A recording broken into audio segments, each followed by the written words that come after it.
95 of Folks. Here comes the caution. Flag is dropped here at Daytona, and away we go for the first time. Nicholas Morcel, Sean. Looks like most get through unscathed. Look at that, there's Reed Gibson. A big move at the inside line of Dom's, possibly a little bit of contact. Up now as we've got three wide action going through turns 1 and 2. And they're underway. Eric Hahn takes a nice jump. Wilson hasn't let him go very far. Go out here for Circuit Spa Francorchamps. Alex Johnson's off to a brilliant start there. See just how oddly shaped this one is. We saw in the background Eric Hahn go for a bit of a swing, and he's gone and he's over. New stuff. Cody Graham's the one-on-one up into second place. Alex Johnson 6/10 lead at the moment. They're dicey up front. There's Andrew Kessel, Justin Sang. They are ready to go. The lights are out, and away we go for the very first time here at Okayama International Circuit. Finley Fitzsimmons.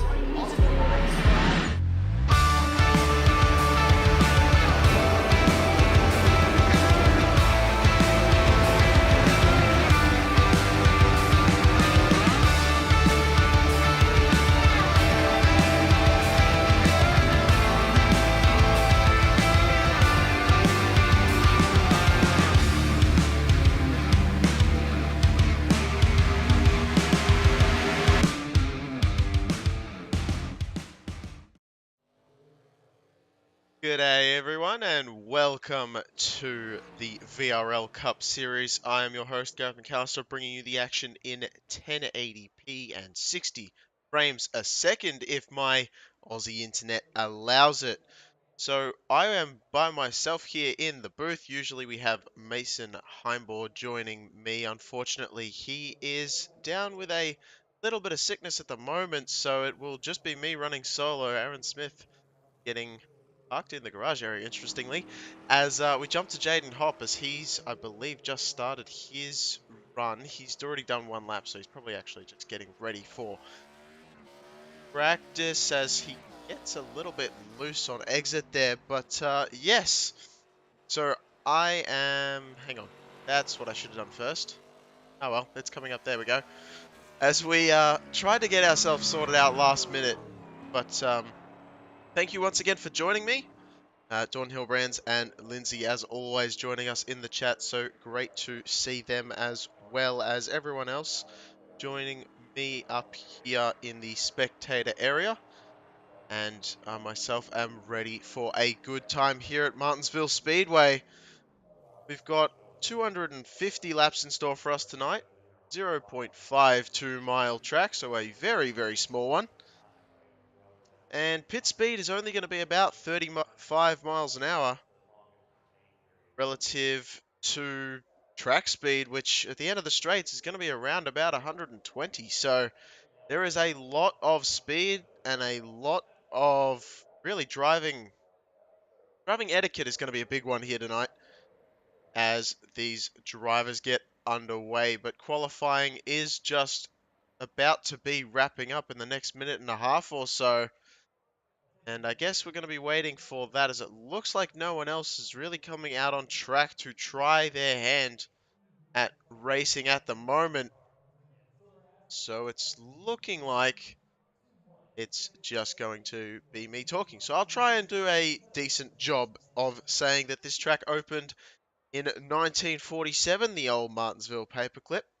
It's got only 12 degrees of banking to help these high-powered horse cars get through the corners. And there's also a fair bit of, I almost want to say, yes, there it is. Beautiful timing. The concrete on the inside of the corners there, not really helping the cars at all here. And I believe it was paved that way deliberately to save the asphalt, because it was wearing away a lot quicker than was anticipated by the league drivers, but by the track owners, excuse me. But it looks like we're going to have around about 17 cars taking the grid, maybe 18 here. So I guess we'll sort that out soon. Dawn Hillbrand saying I get to deal with them alone in the chat. And yep, after 2 weeks ago telling Dawn that she's a bit scary, I don't know if I'm looking forward to that one. But hey, it is what it is. And yeah, as we get ready to grid up here today. So we're going. It's operating a little bit differently to usual, and I'm sorry I can't put on as amazing a show as my colleague Jason Heimbauer usually does. But we're gonna get going anyway, as Aaron Smith took pole in qualifying with a fantastic time, as he is starting on pole. And Nathan Gutierrez alongside Howie Briss and Charles Jurek are going to be in your second row. Sean Williams and Jaden Hopp, our winningest driver for the season so far, in your third row.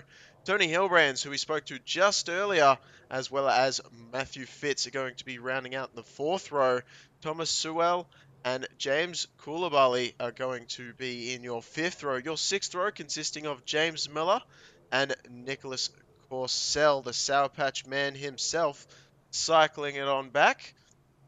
Patrick Colby and Scott Shire making up 13th and 14th position on the grid. Logan Jones and Michael Keithley bringing it home in the 8th row tonight. And in the 9th and final row, Michael Ashmore and Howie Detray going to be rounding out our grid here tonight. So a relatively, I don't want to say small grid, because it's not really small with 18 drivers, especially on a track this small. But yeah, it's going to be an interesting one, I think, especially due to the fact that we are in Martinsville. There is going to be a fair bit going on. Grab yourself a Martinsville hot dog and get ready for some interesting action as we get to find out who takes home a grandfather clock as the trophy tonight. Dawn Hillbrand's coming in asking if I got my Sour Patch, and Dawn, the answer is no. It has not arrived just as yet. Takes a long time through international travel, so I'm very much looking forward to see if that actually comes to fruition, because, or when it comes, whether it'll be the same as what it was before it was sent. But I very much appreciate Dawn sending me a pack of Sour Patch.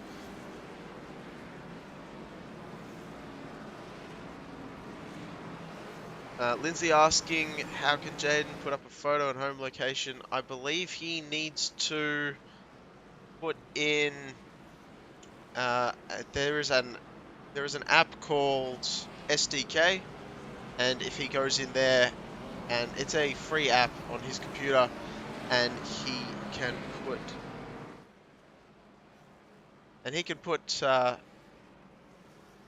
yeah, if he goes onto that, there's a free app you can download and then put your driver information, photos, basically everything in there, and then that information will pop up on broadcast. So a little bit late probably for this one, unless he wants to do it midway through the race. I don't think it'd show up even if he did, but by next week, that should be able to get done. I will send him a direct message with a link to that if you think he is really interested in that one. But anyway, the how, we're going to get ready to get rolling here at Martinsville. And 250 laps, and the green flag is out. Aaron Smith and Nathan Gutierrez going side by side into turn one. Aaron Smith doing a great job in the lean, mean yellow banana as he takes the pole pretty easy on. Looks like Howie Briss is challenging pretty well with a Nathan on the high side. High side not the preferred line here, and a Nathan goes very, very wide, almost causing a 3 wide between Tony Hilbrands and Charles Jurek. Thankfully not, though, as he manages to tuck in just in front of Jurek and Hilbrands as they continue their battle side by side. A little bit of craziness happening just behind. That looked like Thomas Sewell getting very, very wide, losing a lot of positions, falling all the way back to the clutches of Michael Ashmore as well in the 17th position. As we go back slightly further up front, it looks like Jaden Hopp is making his way past Charles Jurek now for the 6th place, as he's right on the back bumper of Tony Hilbrand. Going to have to be careful not to get too close to the rear of him.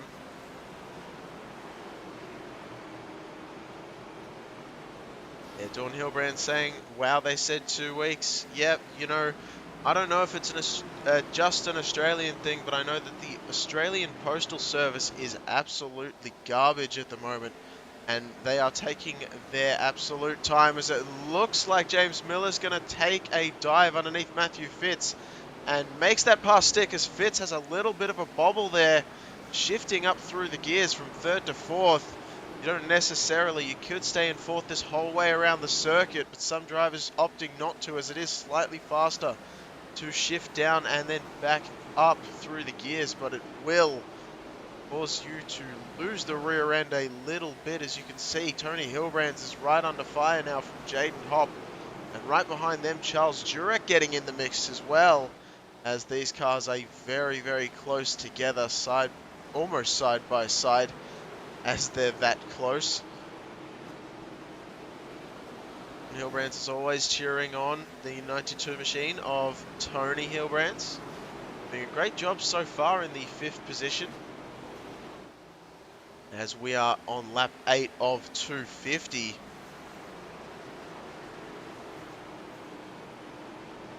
Howie D-Tray coming into the pits. Not quite sure what's happened there. Hopefully nothing too untoward, as we do have a report that Keithley crashed. Oh no. Oh, Mason has screwed me. I apologize in it as much as I can. Oh, Keithley just looks like had a bit of a spin. Hopefully the sound doesn't come back when I do this.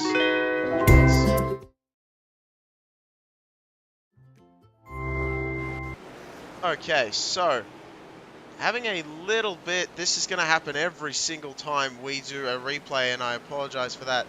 Keithley did a solo spin. That was also a terrible camera angle for that as well. But yeah, so it looks like in our haste to get ready and prepped for tonight's event just before it was actually starting, as Mason Heimbohr is usually the one in control of all of our, I want to say all of our technical stuff, and he has handed the entire reins over to me as he is sick tonight. But it looks like Howie Briss is looking underneath Aaron Smith. Smith's going to have a nice run out of exit though. And as I was saying, I apologize greatly. I will try to get on top of that and mute it every single time. But unfortunately, Mason has left that sound in there. It doesn't play for him, apparently, but it certainly plays for me. As a yellow flag has come out for Charles Jurek, Michael Ashmore showing as well. So we will mute the cars for a second while this plays once again.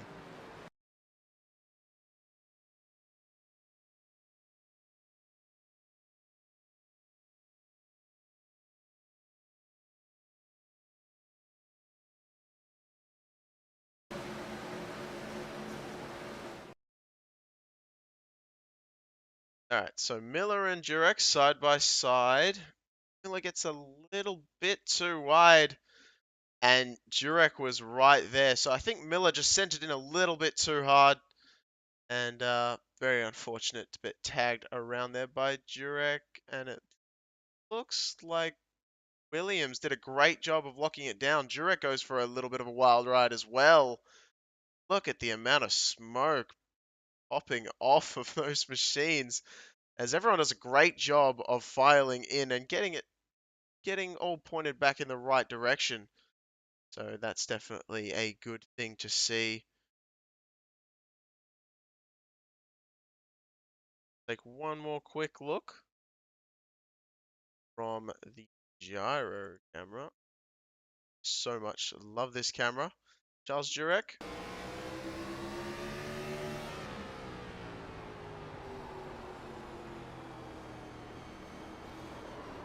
You see just an ever so slight little tap, and that's enough to send the cars around, and Jurek, not wanting to be too much involved, gets sent around himself.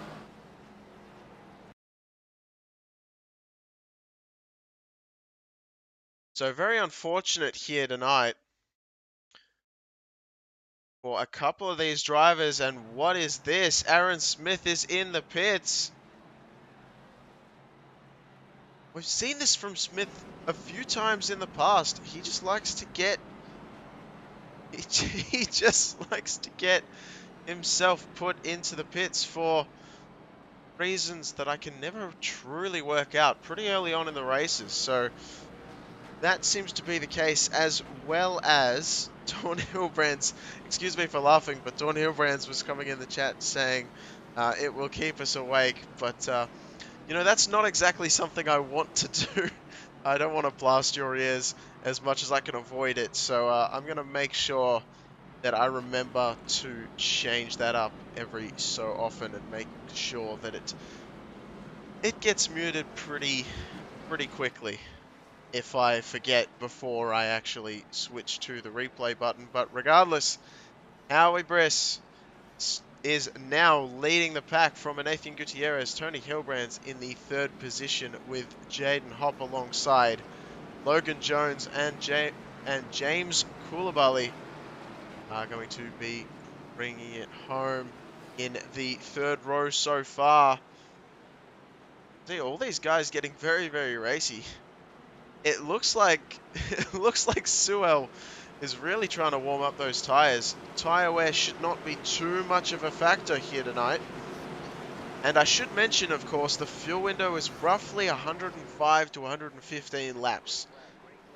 So, with cautions, that could be stretched a little bit here, but they will definitely have to pit before they get to the end of this one. As Howie Briss gets an amazing jump out front, Tony Hilbrand's now is looking to the low side of a Nathan Gutierrez. And we got a yellow almost immediately showing up as Patrick Colby and James Miller alongside Michael Ashmore.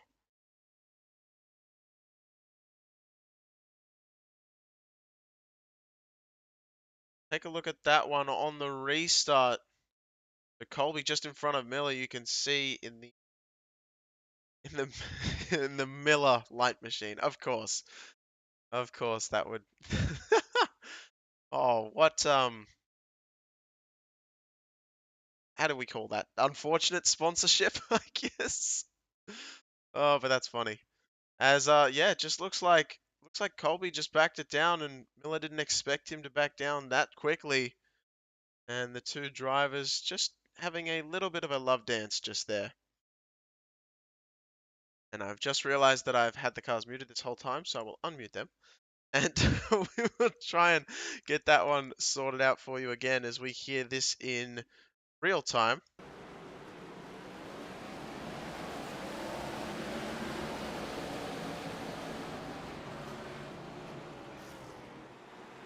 So yeah, nothing too malicious about that one. It looks like Miller just unfortunately got a little bit of ahead of himself and thought that Colby would be a little bit further ahead.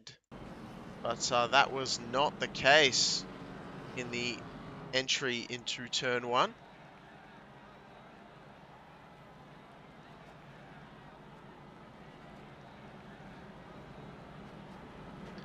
So quite a few vehicles down pit road. And not surprisingly, do have Scott Shire down pit road. That's actually surprising. Corsell in. Colby, not surprising for that one. I believe Howie Dietrich has retired from this race. So Michael Ashmore's being shown as having been involved in both accidents so far. But he really hasn't. It's more that he's just tricking the timing software because he keeps on stopping dead as he waits for the track to clear itself right in front of him. So he's doing a great job so far of staying out of the way.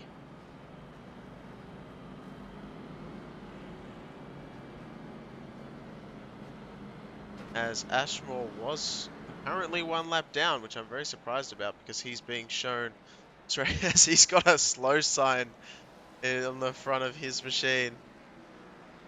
Oh, that's actually really funny.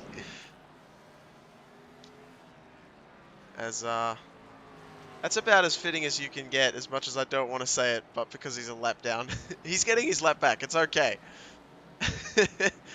As for now, we have Howie Briss and Tony Hilbrand, as well as Nathan Gutierrez and Logan Jones in row 2. Jaden Hopp and now Matthew Fitz Going to be rounding out our top 3 rows as we get ready to go back to green for this one. Howie Briss takes a huge leap, really getting going very, very well. So Tony Hilbrands now is going to have to figure it out on the high side as he is on the outside of Nathan Gutierrez. That outside line, not where you want to be, and he jumps straight to the inside. Great move. That is really going to screw over Logan Jones as he has to check up big time. Jaden Hopp sees the advantage, and he is going to take it all as he goes through underneath. So Jaden Hopp up into the 4th position as they've got still battles going on with James Koulibaly and Michael Keithley, excuse me. James Miller almost getting side by side with Michael Keithley. They get very close together. James Koulibaly, excuse me, as Koulibaly goes a little bit wider, allowing for that car underneath.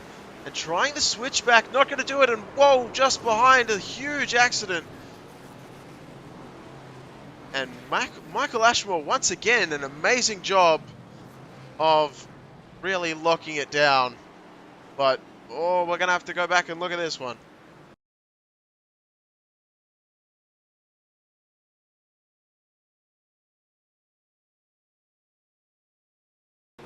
So the hits just keep coming. The Martinsville paperclip just keeps on giving us some action. As, oh wow, Sean Williams, excuse me, just checks up quite a lot behind Fitz. And Jurek just didn't see it coming. And Fitz goes for a bit of a spin. Thankfully, no one getting involved with Fitz. But it looks like Jurek once again getting involved in an incident. Just a little bit too excited with the throttle, I think, is Charles Jurek at the moment. And you can see the cut across and then the massive break from Sean Williams just in front. Charles Jurek probably thought he had a little bit more room to play with. But unfortunately, that wasn't the case.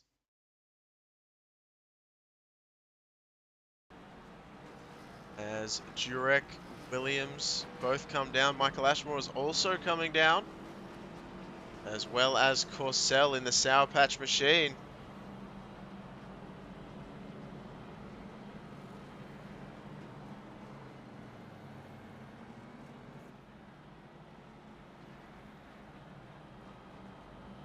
So, 3rd caution, 30 laps completed. Dawn Hilbrands saying this could be a long race, and she could definitely be right. Smith got lucky. You absolutely he did, as he was just behind Matthew Fitz as he was spun around. Thankfully getting it dialed in. Lindsay saying, oh wow, and that's about as expressive as I can be as well up here in the booth, as that's exactly how I would express what I've just witnessed. Oh wow, indeed, as Howie Briss and Nathan Gutierrez are going to be lining up in our front row. Tony Hilbrands and Jaden Hopp in row number 2. Logan Jones with Michael Keithley, our 2 biggest movers of the race so far, up 10 spots apiece, are going to be sitting in our 3rd row. So a race of attrition it would seem to be at Martinsville Speedway at the moment.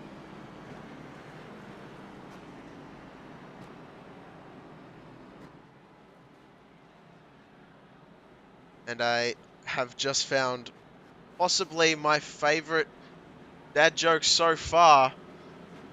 But we will look at that one and talk about that one if we have another caution coming. As I'm sure some people are just groaning now that I've said that. As we go under green once again, Howie Briss taking it away. Tony Hilbrand's getting a fantastic jump on a Nathan Gutierrez on the high side. So that should be able to work out pretty well in his favor, and does so. So Tony Hilbrand goes past Nathan Gutierrez, who gets, and Jaden Hopp gets hit a little bit in the side panel as Logan Jones got a little bit too deep on corner entry.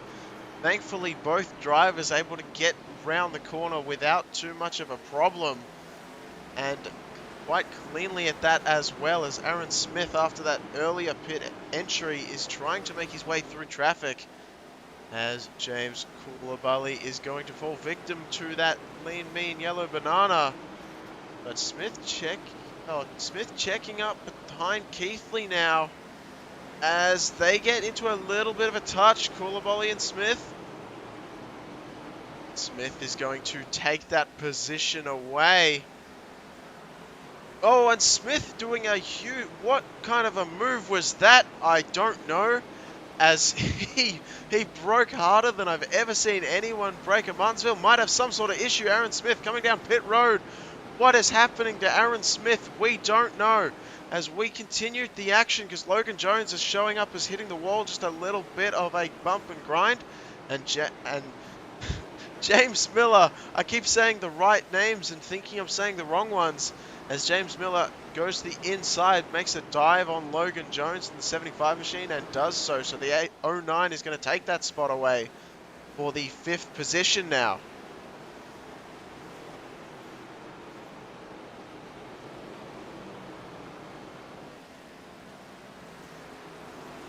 So all these drivers at the moment separated by a decent amount right now, as it looks like the field has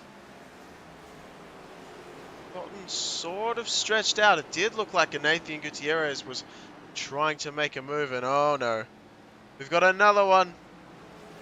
Matthew Fitz and Sean Williams is what we're being shown on our timing software. Oh, that looks like Sean Williams for sure. As you can see, it was just wiggling a little bit as the leaders were coming past.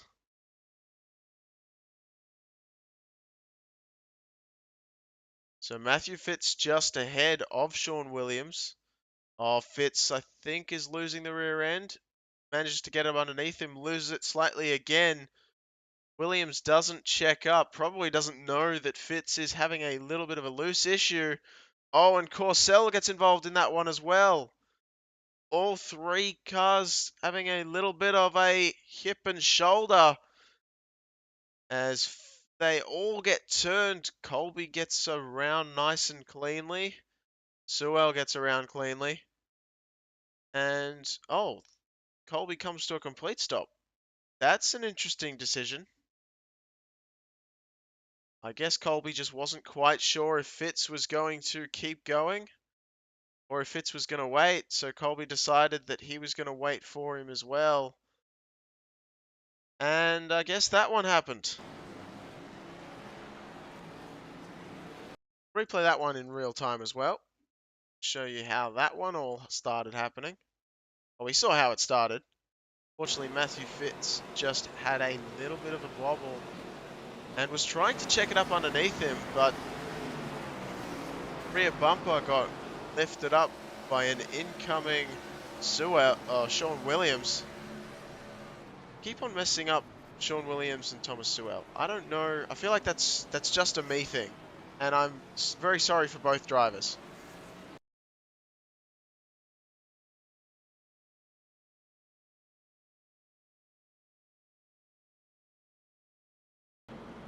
So I guess we have to keep our promise, as it looks like Tony Hilbrands is coming down pit road. So more pit road shenanigans coming into play. Shire as well, as the others all involved in that wreck. So taking over the lead right now, James Miller. That is something we did not expect to see. And as I said, I guess I'm going to have to have to say this one. When two vegans get into an argument, is it still called a beef? And that is food for thought.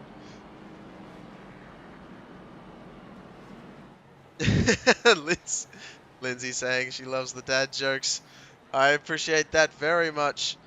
When you order a chicken and an egg from Amazon, which one comes first? That's another good question. You know, another thing to ponder, food for thought, just out of my own brain this has come out, and I don't know why. Is soup a food or a drink? And then, is a hot dog just a sandwich? Or is a hot dog its own thing? See, this is very interesting stuff right now. Better minds than me, I feel like, have tried. As James Miller and Nathan Gutierrez... Oh, Gutierrez really trying to judge. Really holding back that pack on the outside line. I'm sure there might be some words down in pit lane after that among teams being like, hey, why isn't Nathan doing that?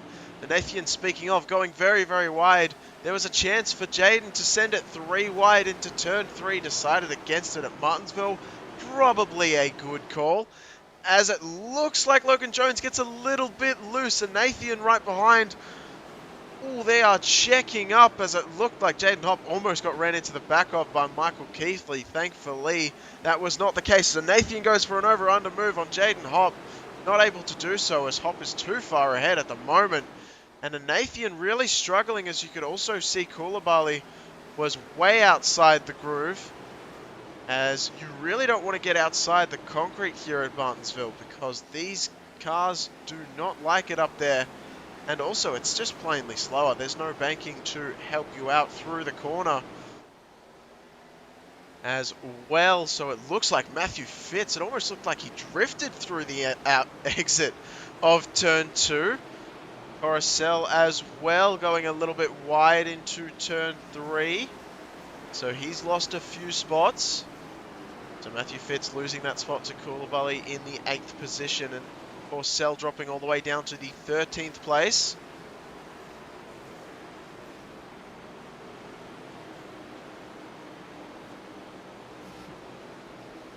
As we get single-filed a little bit. Ooh, Lindsay with a hot take. As long as a hot dog has mustard and no ketchup. I definitely think that's a hot take, because personally I'm very much a ketchup kid. As Logan Jones now under fire from Jaden Hopp, really looking to make that pass. As Hopp has made that pass, and Nathan following right behind as well.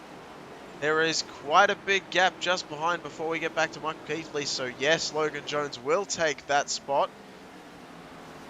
As when you get stuck on the high side, it is very difficult to get yourself back on the low side. Every driver will try and keep you up there, and it looked like Howie Briss was going to challenge Miller for the lead. Howie Briss, your last season champion, is going to send it to the inside, side by side down into turn 3. Will Howie Briss be able to make this one stick as he sends it down, continuing that 09 machine, looking very, very racy on that outside. I'm very impressed with how he's been able to do this so far, as I think he tried an over and under, but just wasn't close, or too close, I should say, as the nose was just behind the rear of Howie Briss's machine. So Howie Briss is definitely going to take that spot away, and he will lead coming into the 54th lap here tonight. Lindsay says the chicken. Always the chicken coming out before the egg. I know she said that a little bit ago, but I feel like I have to point out to Lindsay, I'm not so sure, because dinosaurs had eggs. I know chickens are dinosaurs, so I guess that is always the age-old question, isn't it?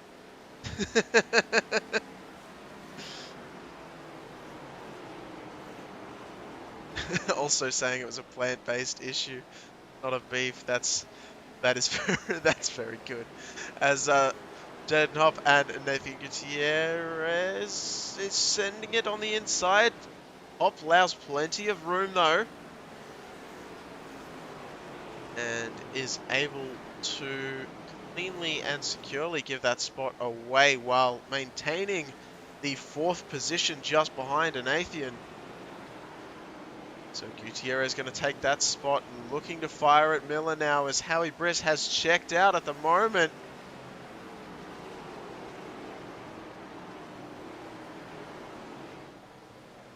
Gutierrez looking like looking almost like he wants to tap that wall. Give it the old fishtail slap. as James Miller is going to have to recede that position. Martinsville definitely a place where you have to be confident in your passes, and Miller goes around. Oh, not all the way around as he gets the outside wall. Thankfully not getting involved with a Tony Hilbrands that was coming through like a steam train. And very much so. Tony Hilbrands thankfully going to be very happy not to see that.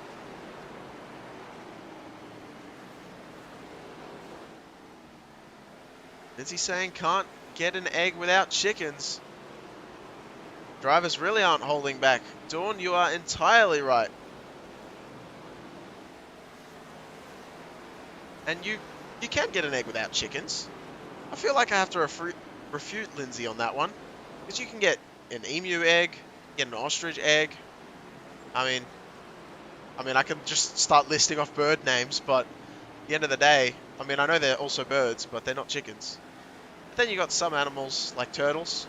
You get turtle eggs. I don't know why you would get a turtle egg, but turtles lay eggs, so there's that. Tony Hilbrand's looking very, very good on the back of Logan Jones. Logan Jones doing a phenomenal job in the 75 machine, up 11 spots. By far and away your biggest mover so far. As he sends it a little bit too deep, that's going to hurt his corner exit. Is Tony Hilbrand's going to use that opportunity? Yes, dives it in, shows the nose. Jones is going to have to let Hilbrands go on this one. And Hilbrands is definitely going to take that spot away.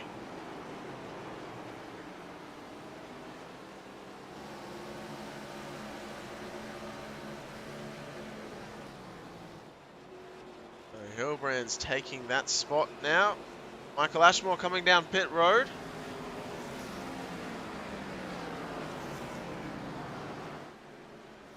So green flag cycles should still be a ways away, as tire wear should not really be a factor. We do have 5 pairs of tires behind pit road. Some of these drivers already have less than that. Well, everyone has less than that because everyone has come in at least once at this point. And I believe taken tires while they've been down here, the times would definitely suggest that. As Howie Briss still being followed closely by Logan Jones. Jaden Hopp following closely to Nathan Gutierrez. And if we cycle it on back a little bit, Charles Jurek still with a whole lot of steam coming out of that driver's head, I reckon. As I don't know how that's meant to come across. Probably bad. I didn't mean it in that way, as I meant that he is looking to make his way through the field and get back to the higher positions as he's tracking down Sean Williams now. And Sean Williams is right behind, I believe that's Patrick Colby, who is actually a lap down to these two drivers. So not doing Sean Williams any favours, doing Charles Jurek a heap of favours, as we have a yellow flag once again. This time not showing anything on our live timing software, so I guess we're going to have to go hunting. We have been showed that it was around about the time when Michael Ashmore was coming into or out of the pit lane. So we're just going to have a quick look at that and see if that had anything to do with this yellow flag coming out. So just going to fast forward this one.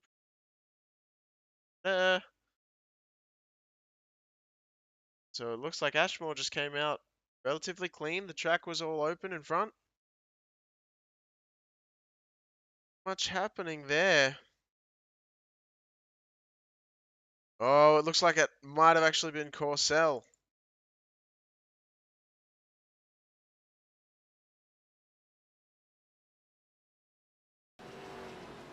As we take a look, and Corcel is gone. What happened to Corcel? He's disappeared off the face of the earth, and I am not sure what happened there, but he may have lost connection. And that is about as unfortunate as you can really expect. And I believe, strangely enough, that may have caused the caution.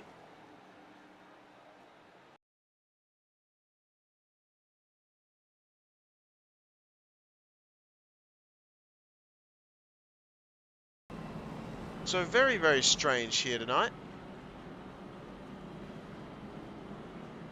As it looks like Sean Williams, Matthew Fitz, Michael Ashmore, Patrick Colby, Nicholas Corsell are all going to come down pit road.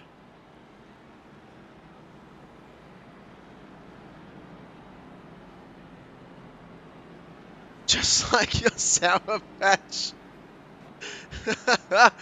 Dawn Hillbrands has hit the nail on the head with that one. It's just disappeared off the face of the earth. I'm very much looking forward to trying them when they actually do come out. I say come out, come over here.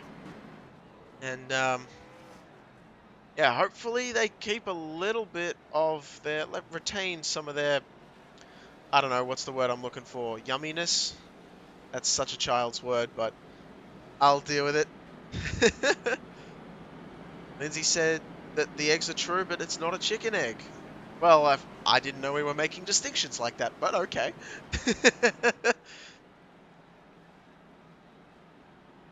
I don't know if you guys have ever actually had, as Dawn Hillbrands actually said, alligators. I have actually eaten crocodile, and let me tell you, it does actually taste like chicken. You know, as I know it's such a cliche and an obvious thing that everyone says, but it really does. As Howie Briss and Nathan Gutierrez going to start it off for us once again. Howie Briss getting a huge jump on the inside of Gutierrez. Logan Jones going to take full advantage. Pushes a little bit high towards Gutierrez. Thankfully nothing doing though, as they're going to continue to battle it out side by side. Gutierrez goes too wide into the corner. Going to have to file back in just behind Michael Keithley. James Koulibaly is trying something on the inside of Jaden Hopp as well. That high side line is a very unfortunate place to restart and somewhere you really don't want to be. As you can see, these drivers all trying to file into the low side as quick as possible. Tony Hillbrands being one of those drivers who really made that move, as James Miller now tries to send it underneath Koulibaly and does so. Through goes Tony Hillbrands, through goes Charles Jurek, and this is what I was talking about just a little bit ago. You can really get stuck on that high side as Matthew Fitz is trying desperately to see. Whoa, that was about as close as you could get it without an incident. As Fitz, I think, did not expect Koulibaly to brake that hard or that soon. But using amazing work with the wheel, getting around and not getting into the back of Koulibaly as we cycle it on back further up front, because we just saw Nathan Gutierrez gets around Logan Jones. James Miller is following as well. Jaden Hopp gets into the wall. Thankfully gets off of it before going around. Jaden Hopp, no! Oh, Lindsay is going to be very unhappy to see that one.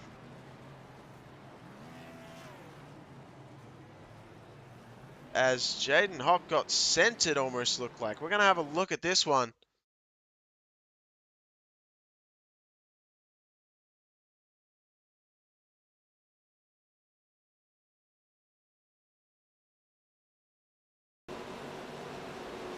Alright, so focusing on Jaden Hopp for the moment. Gets into the outside wall, comes back down. Oh no, once again. Charles Jurek. Oh man. And the hits keep coming. Looks like Keithley got a big end of it. Driving backwards down the straight. Oh man. We're going to cycle this one back. So we're going to see, we saw what happened just in front as it looked like Jurek just locked up the brakes and got into the back, and it looks like that's almost exactly what happened, a mirror image just behind. as Fitz got into the back of Keithley, and Keithley just keeps on driving that thing. He's the world's best backwoods driver.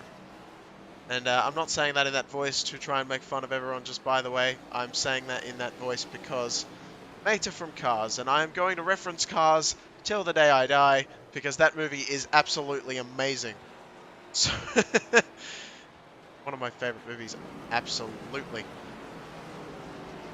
So,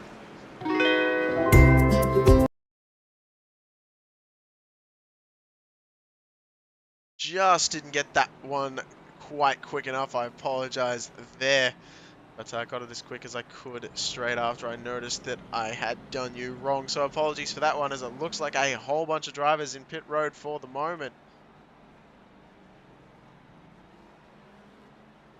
And interestingly enough, whether you believe me or not, I cannot seem to get that pit stop thing off the bottom of the screen. So once again, it was a little bit of a late call, everything going on, and I believe so that happened. Both of them showing. So a few minor technical issues. I'll call them minor because it could have been a lot worse. Lindsay asking what we could call a fly with no wings. I have heard of this one before, Lindsay, so I don't want to steal your thunder away from you, but I believe it's called a walk. Which I probably have just stolen your thunder away from you, but I've been around dad jokes way too long. So definitely heard that one.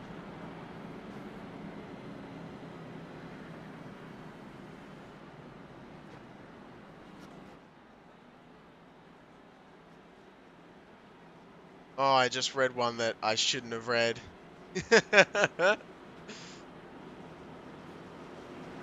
What? Shout out to my fingers. I can count on all of them. Oh, people don't like my humor. Tony Hilbrand's getting a jump out front, doing a great job. James Miller in second, and it looks like Matthew Fitz getting sent way out wide. 3-4 wide, heading into Martinsville. What is happening? Please get that one sorted out, and thankfully they do so. As a Nathan backs out of it, Fitz backs out of it, and they get dialed in themselves. As Fitz now behind Sewell. Ooh, that was about as close as you can get. Fitz having a few of those issues where he gets right on the back bumper of someone. Thankfully, it hasn't been causing a crash as of yet, as he's still going a little bit too deep on that high side lane. And Jaden Hopp is able to get through.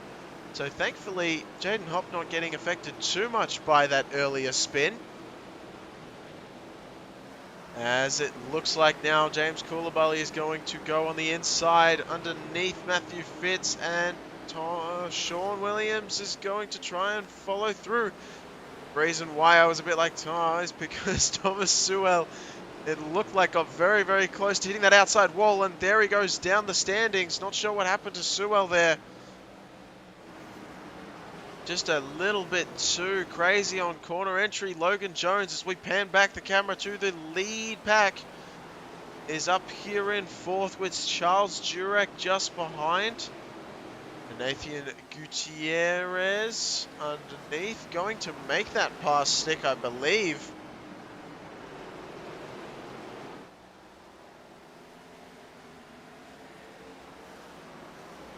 Is he telling me that I did not steal her thunder with the fly and the walk joke? I appreciate that one. And I think Dawn Hilbrands has hit the nail on the head as well. These two, if Dawn Hilbrands and Lindsay always joining myself and usually Mason Heimbaugh in the booth in the spectator area. So we are very much appreciative of them every single week. They make this as fun as it can be, not just for us, but I'm sure for all the other viewers watching at home. And hopefully you're getting your entertainment's worth of action right now, as you choose to spend your Monday night watching these guys go around and absolutely send it. As it looks like James Miller is very much under fire from Howie Briss. We saw just how much pace Briss had as he opened that gap when he was out in clean air to about a second, as it looks like he's going to be showing once again that he has the car to beat as he's making his way underneath Miller. Makes that pass stick. Tierres now wants a piece of that action. And the 07 underneath the 09. Making that one work.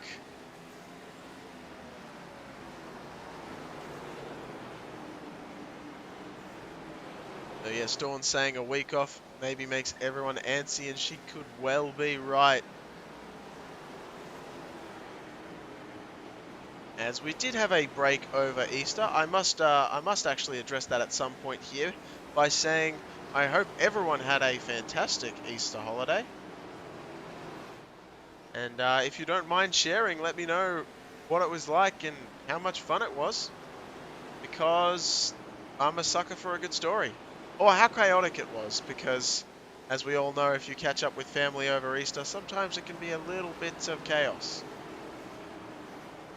I, for one, was amid a bit of chaos in my family. And, you know, it is what it is. As James Coulibaly sending it underneath Michael Keithley. A little bit better long run pace, it looks like, on Coulibaly's machine. So able to take that spot away for the moment. But Keithley looking like he wants to bring that Shrek-sponsored machine further up front.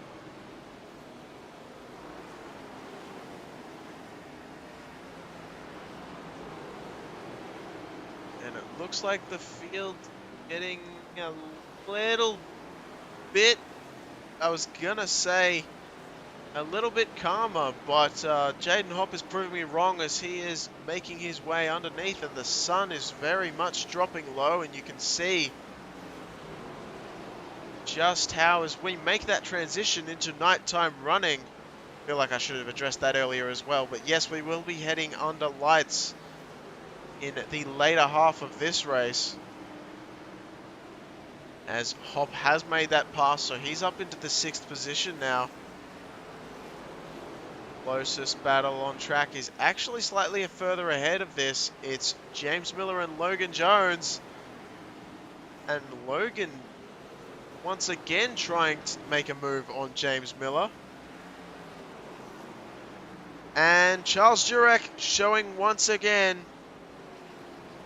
Poor Charles. It has, you know how they say sometimes it's just not your night? I think Charles Jurek is, I think he's in that boat right now. As we're going to cue that one up.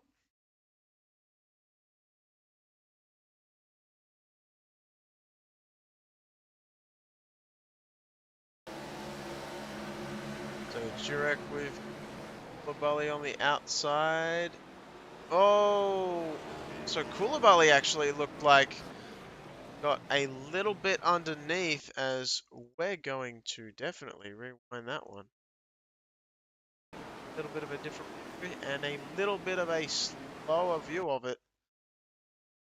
So Coulibaly wanting to allow as little room as possible. Nothing wrong with that.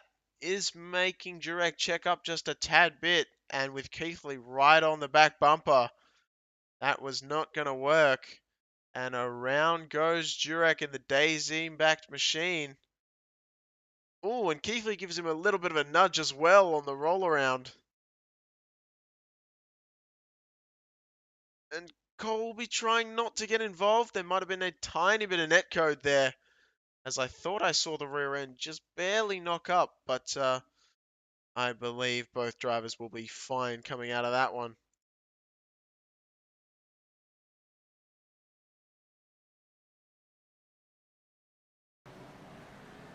Dawn Hilbrand's telling us too many beers the night before, so it was a bit calm at Easter. Well, no, I feel like my family could take a take a page out of that book. Dawn, as That seems like the smarter way to go, to be honest. My family spends too much time being sober, let's put it at that.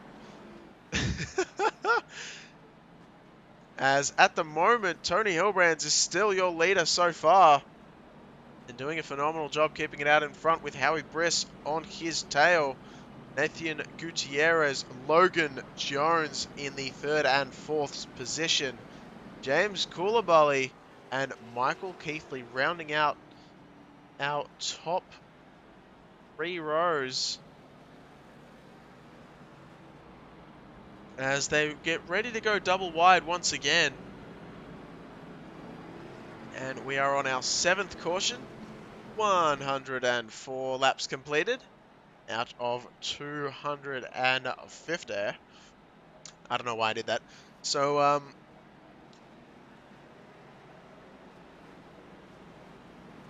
yeah, I feel like I should give a shout out to that as well, Dawn, so I'm going to do that right after you typed it. Look at me on the ball for once. As Dawn Hilbrand says, Mason, if you're watching, hope you're feeling better next week. And I couldn't agree more. This job is a whole lot more fun when you have someone else to bounce some jokes off, some ideas off, to talk about the racing. And also, you know, Mason handles all the technical stuff, so I don't have to bother about any of that. Makes my life a whole lot easier. But hey, we're doing the best we can as Tony Hilbrands gets a nice jump, deciding on the high side line. That's an interesting call, as it looks like he's definitely taken that position away, though. Howie Briss in the 2nd position. And a Nathan Gutierrez underneath Logan Jones. Nathan sends it, but Logan allows enough room for that to happen, as both of them continue side by side. A lot of side by side action as we've just passed the restart point. And Nathan Gutierrez is going to take that line away. Logan Jones has to file in, but if we cycle it on back just a little bit, there is a big field rounding themselves out as Keithley, Miller, Coulibaly, Sewell, Fitz, Williams, they're all so close together. Miller taking that spot eventually around the outside, I believe. That was actually very amazing of Michael Keithley, as Coulibaly gets that one dialed in as well. Looks like Fitz now is trying to come in and make that pass and stick Keithley on the high side. Sewell also stuck up there. Fitz, is he going to be able to? Yes, he is going to be able to keep Keithley on the high side. So Keithley's going to find himself falling back ever so slightly. Sewell way out of the groove at the top of your screen there for a moment. Looks like Keithley is going to still be stuck up there as Jurek comes past now. There goes Jaden Hopp. Scott Shire not too far behind as well. Keithley has to find some way of getting down, but we're going to cycle it slightly further ahead because it looks like Logan Jones under fire from James Miller. And Miller now going to take that spot away. Beautiful driving from James Miller, as he has made that 09 machine come into its own. Matthew Fitz on the high side. Looked like Sean Williams has just taken that spot away, as well as James Coulibaly. So Fitz dropping back into the 8th position. A lot of these cars, you can see, losing the rear end, especially on the exit of turn 4. So that is a very interesting development, as Fitz almost went for a block, decided against it with Jurek just behind. Able to get it done and look just ahead. Sean Williams sends it on the inside of Coulibaly, makes it stick. Fitz with a little bit of a love tap to the wall on the outside. That's going to allow Jurek to actually make that pass.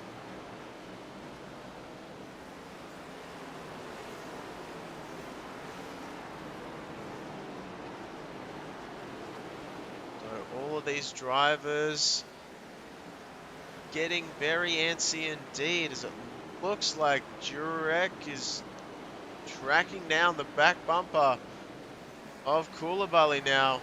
Jaden Hopp right on the back bumper of Fitz.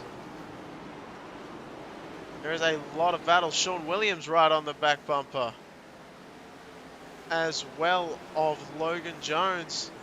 Jurek goes for the move and makes it stick as Colby pushes very, very wide. Sean Williams underneath. You saw at the top of your screen just barely, I saw someone go quite wide as well, as Williams takes the 5th spot away from Jones.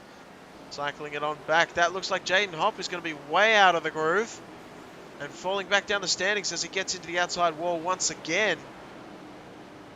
So Hopp was doing a fantastic job, and then it looked like had that spin, or got spun, I should almost say.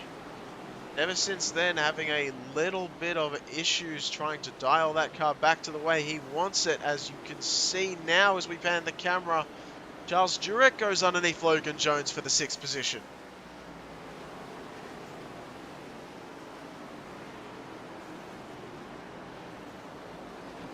The longest green flag session? Well, Dawn, honestly, I'm not entirely sure.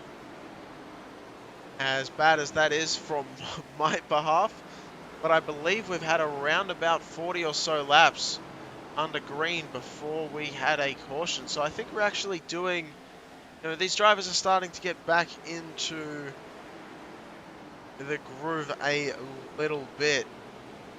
Dawn Hilbrand's asking if the spin messed the setup of Jaden Hopp's machine. And there is every chance that that could have slightly happened, as a Nathan Gutierrez, we're being told. He is facing the wrong direction in the outside wall. We heard it just briefly in our microphone. Or in our headphones, I should say. My microphone does not pick up audio. Well, you know what I mean. It picks up my audio, not the audio from the cars. As it looks like we're going to definitely have to watch what happened here, as a Nathan was doing a great job up until that point. Right up near the lead pack. Does Miller get into the back end of Gutierrez? Oh, absolutely. It sends it. Oh, that was a very hard hit. I want to slow that one down and look on board with Miller. I'm sorry to do this to you, Miller, but I got to look at this from the gyro camera because that looked insane. Oh, we'll do a slowdown. Oh, we'll do a live. Oh, we'll do slowdown. Slowdown. We've already done slowdown, so again. Just how high did that machine rise up and sent it? The 07 absolutely being sent out of the way. Howie Briss very lucky not to get involved, as that 7 got sent almost to the rear bumper of him. Wow.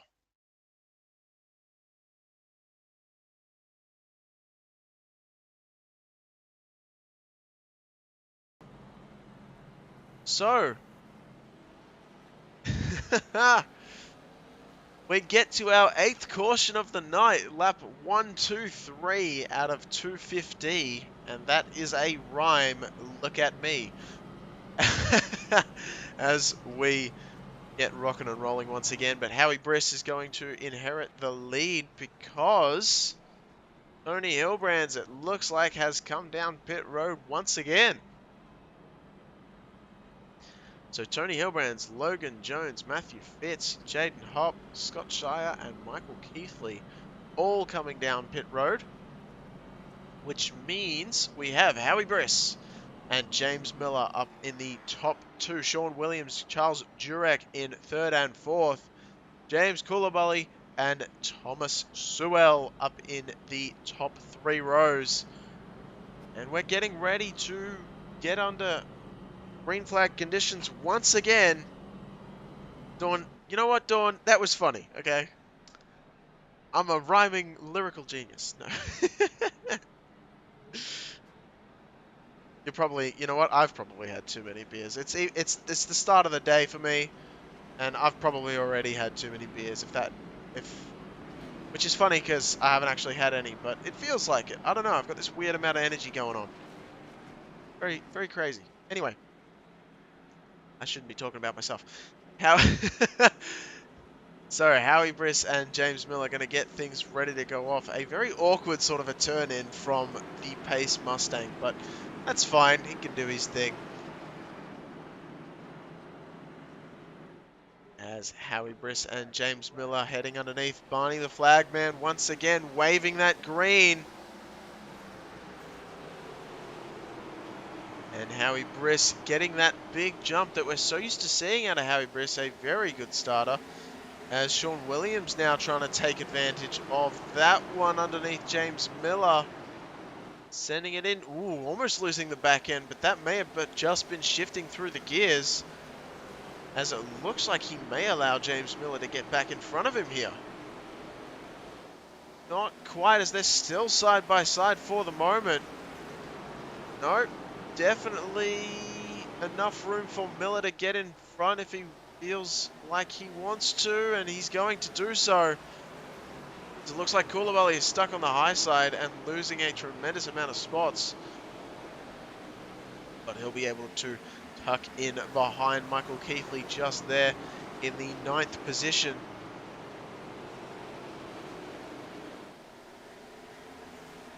Oh, Tony Hillbrands with a little bit of a bobble, possibly tagging the outside wall and trying to get that car rotated. Not dragged up on that outside wall, as it looks like Jones and Fitz are going side by side now. There are certainly no shortings of passing opportunities and passes being made, as it looks like Hillbrands is also trying to make a pass on Charles Jurek slightly further ahead and does so cleanly.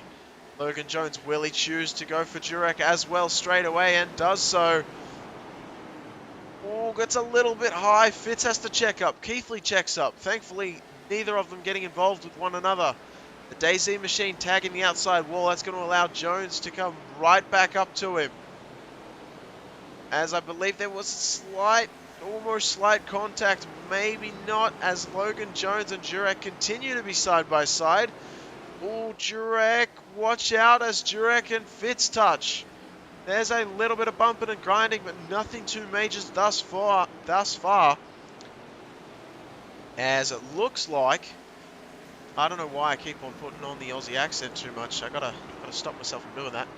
As as it looks like Matthew Fitz has just taken over the 6th position now. Yeah, Sugar High, that's probably what it is. Yep. Charles Jurek now under fire from Keithley. Just further up front, Logan Jones has passed underneath Sean Williams. And Matthew Fitz is trying to do something there as well, as it almost looked like a whole bunch of craziness with Tony Hillbrands checking up and then Logan Jones checking up with Matthew Fitz almost getting into Logan Jones. And Sean Williams just behind having to check up as well. It's from the lead. First, second, third, and Tony Hillbrands gets a little bit of a nudge from Logan Jones as Hillbrands tries to defend desperately from Jones. That could have been disastrous. Oh, speaking of, oh, the curse comes in. No, for Tony Hillbrands.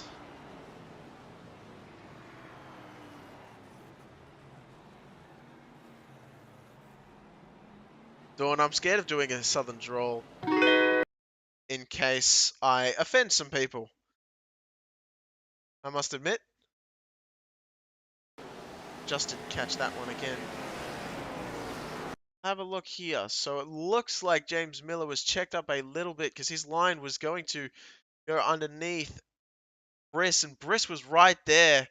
So Miller just checked up a bit, and Hillbrands was not in a position, it looked like, to check up with him. Logan Jones also checking up. Fitz doing a great job not to get involved. Sewell Keithley not getting involved. So great job from all, especially parked on the absolute apex.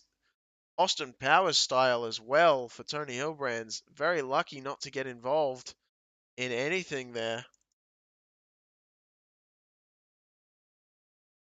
We're going to play this one in real time.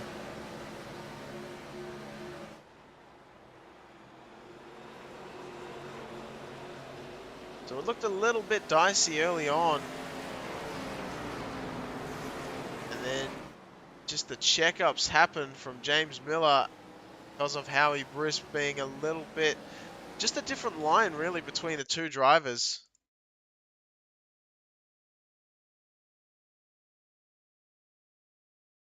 Howie Briss and James Miller definitely had two different lines, and it looked like Howie Briss just stayed up a little bit higher than James Miller expected, so had to check up a little bit more than he wished for. And Hilbrand's unfortunately getting involved in that one, but not falling too far down the standings as he's only fallen down to the 6th position. Lindsay saying she loves how I laugh at my own jokes. Yeah, it's you know what? It's the only way to live. You can't laugh at yourself. You can't have fun. That's how I'm going to answer that one. As right now we have Logan Jones taking over the lead position, so that's going to be interesting with a brand new leader. For the first time in a little while, Matthew Fitz on the outside. I believe he's going to choose the outside from the look of where these drivers are right now as they get ready to file double file. James Miller and Michael Keithley in your second row, and your third row, as I said, Tony Hilbrands with Thomas Sewell on the inside. So Hilbrand's not dropping back as far as you may have expected, as a lot of cars so far having issues tonight.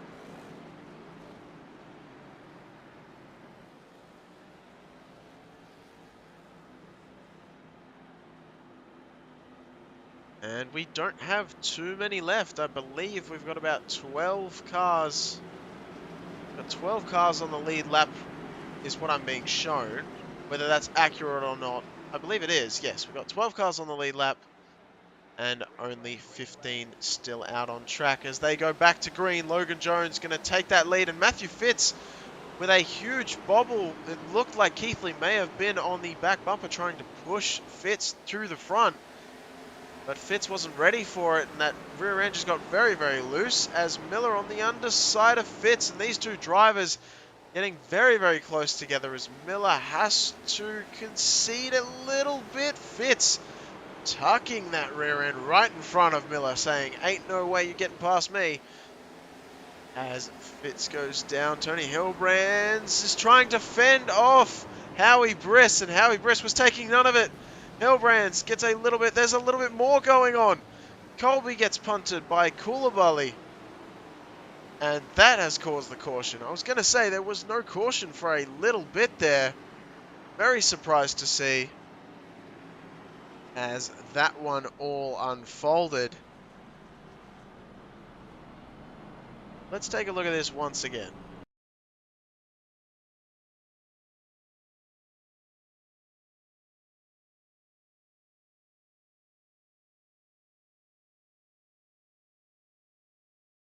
Got to back this one up because it's chosen to show us the wrong incident.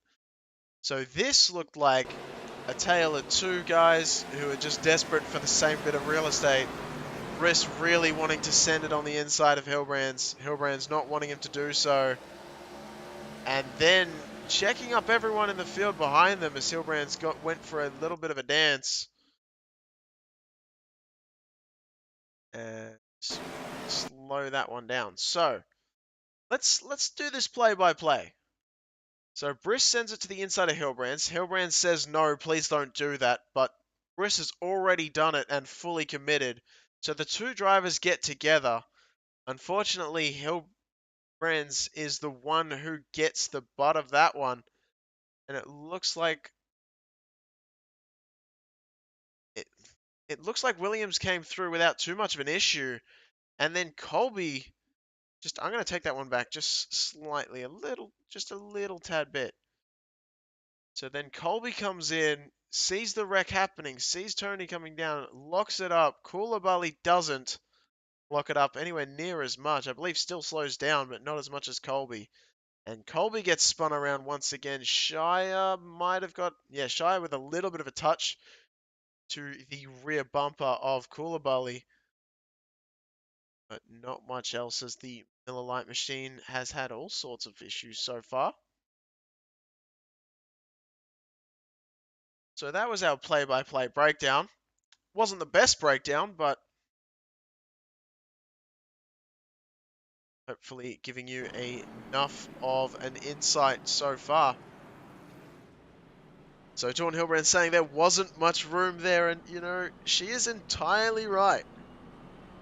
There really wasn't. As I say, it looked like Hilbrand's just was really not wanting to relent that spot to Howie Briss, and Howie Briss probably sent it a little bit too deep as well. So both drivers just going for the same piece of real estate, and yeah, just unfortunate for both of them, as well as, I should say, Labali and Colby getting involved. So we get ready once again to go back to green after our 10th caution of the night. Still just over 100 laps to go.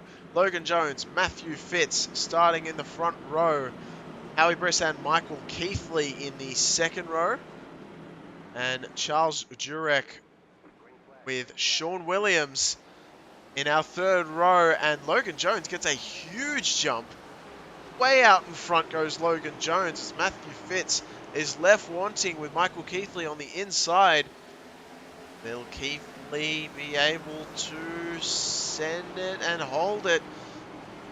Fitz doing a great job of trying to keep Keithley as low down as possible, trying to get enough of a run to cut down in front, and does so. So Matthew Fitz showing a fair bit of pace. No, sends it a little bit too deep into turns 3 and 4.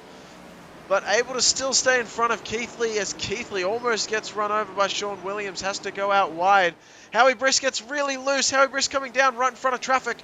Thankfully, not getting into Charles Jurek as they get very close together. Sean Williams on the high side now of Patrick Colby, or James Koulibaly, excuse me.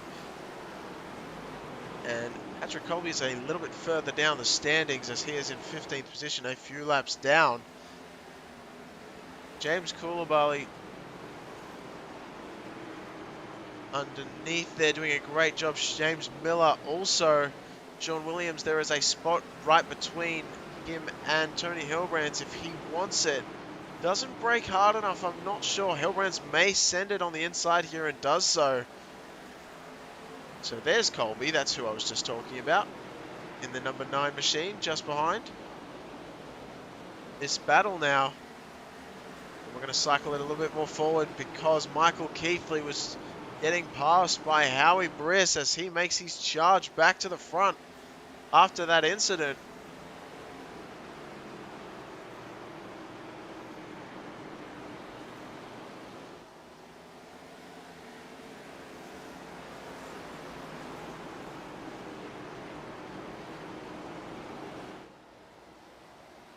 Hilbrand's no giving up for anyone tonight, and she's exactly right as Howie Briss makes a huge lunge to the inside of Fitz. It looks like Fitz just had a little bit of a bubble, and Keithley also taking maximum advantage out of that one.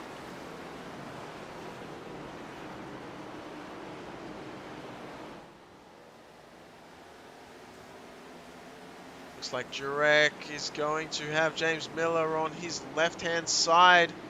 Miller sending it a bit too hard, gets into Fitz. Oh my, taking the... What? Okay. James Miller squeezing himself between the safety truck and coming back out on track. That was about the safest thing he could have done, but definitely looking funny from our perspective, as we are going to have to wind that block back.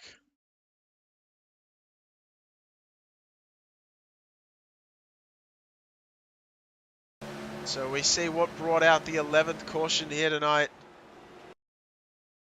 And it looks like James Miller just sent it in way too hard on the exit. And just absolutely punting the rear end of Fitz, and Jurek getting punted himself, almost lifts over, I was afraid, oh my, and the kids just keep coming. We didn't see that as Colby gets hit by Corcel, as it looks like Sean Williams did a great job to check up, not getting involved in that one, but an absolute parking lot here at the Martinsville Paperclip. Oh no, and Colby, and they're trying to work out who goes first. And that was chaos, breeding chaos, breeding chaos.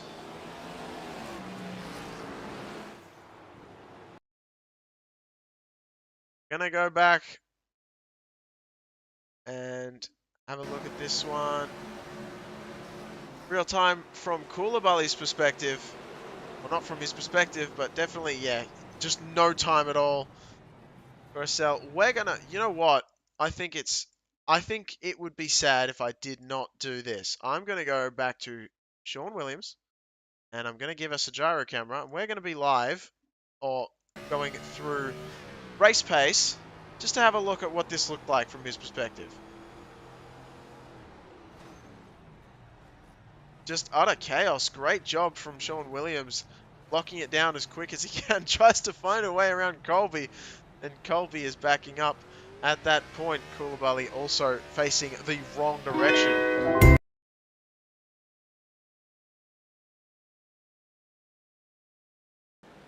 So very, very sad I don't have Mason with me to share this with, because this is this is absolutely nuts, as Lindsay says. Dawn Hillbrand's also saying not going to have many cars left soon, and she is probably right. But I will say, these NASCAR pit crews, they know how to put a car back together, and they're going to do all they can to make sure these things continue to drive.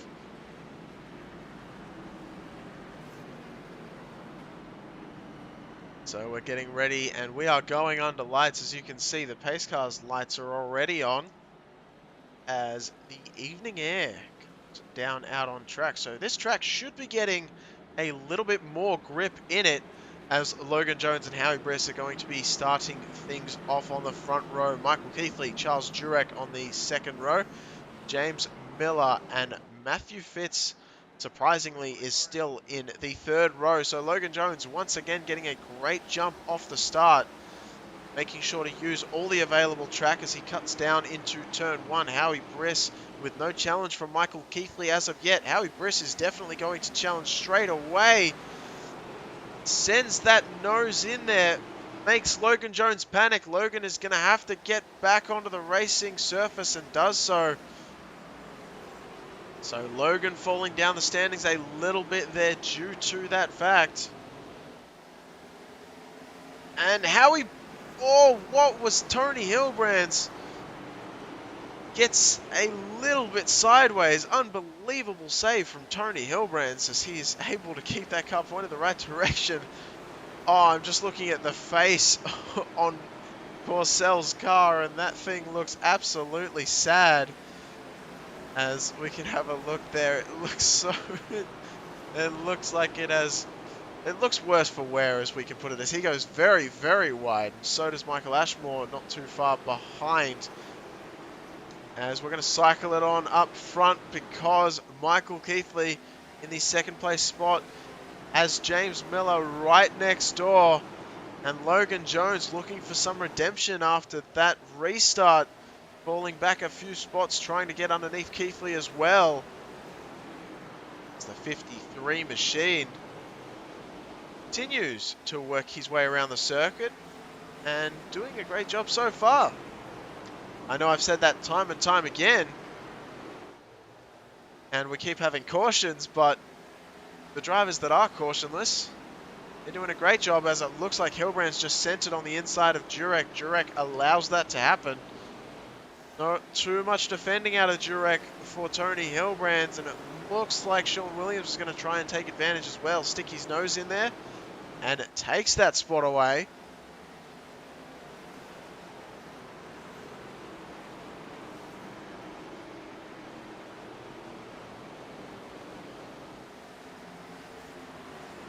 So looking very, very race-driven indeed. As these guys continue to send it around the circuit, it looked like Matthew Fitz was a little bit loose and got very high up in the outside on the asphalt of turn 4 there. And turn 2, Sewell goes around. Just a little bit of an issue. Manages to keep it pointed the right direction. Hop once again getting into the outside wall, and that brings out a caution. No! That that definitely brought out the caution as Michael Keithley was facing the wrong direction. Oh boy.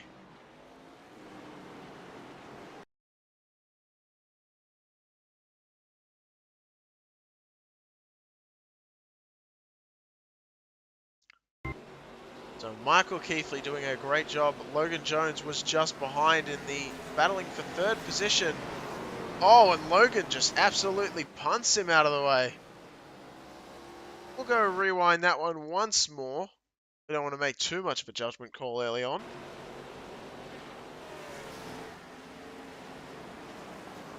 Ooh. Alright, so we're going to say that Jones stuck his nose in and Keithley didn't see it coming. That's how we're going to... Oh, jeez! Calm down, mate. As it looked... Oh, Michael Ashmore. Alright, I have to do this now. I know I've done this so many times, but I have to do this. We have to look at from Ashmore's perspective of how close that was. Because Keithley looked like he was coming down. And you can see Sewell there, and there's Keithley, and oh! Oh! Oh, man. That made my heart race. That was very, very close indeed.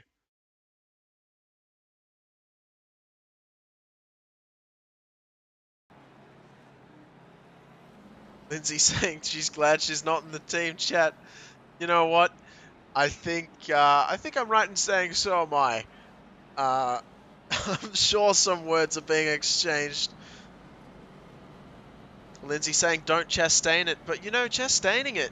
So Ross Chastain, the Chastain move. In case someone doesn't know, you never know, there might be people out there that missed it. Apologies for the yawn. Basically, Ross Chastain used this move to get into the top echelons of last year's... It was last year, wasn't it? It was late last year, yeah. Last year's championship running, basically. And he managed to get in there by just keeping the throttle pinned, holding the outside wall, and just skirting the entire length of the outside wall to make it.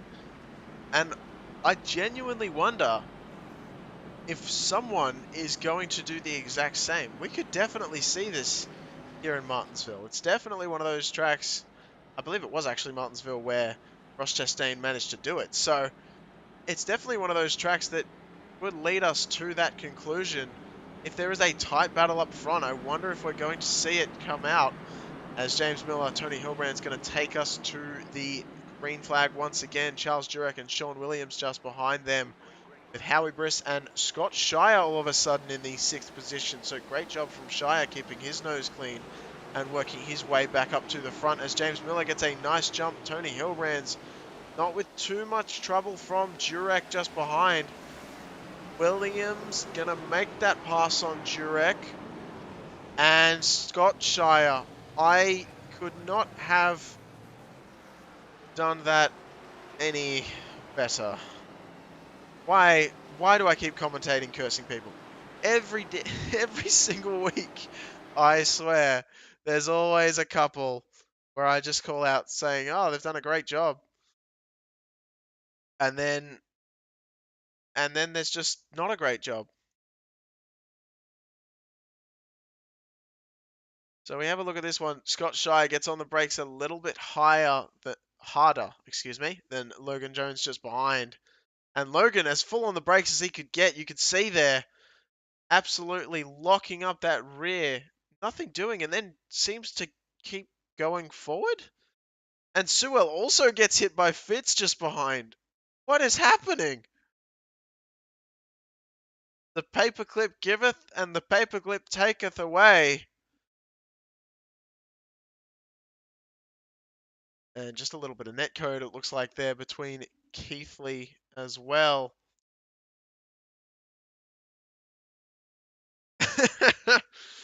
So, well, you can't park there, mate. As, yeah, alright. We'll wind this one up and have a look at just what happened to Sewell, whether it was a similar sort of thing.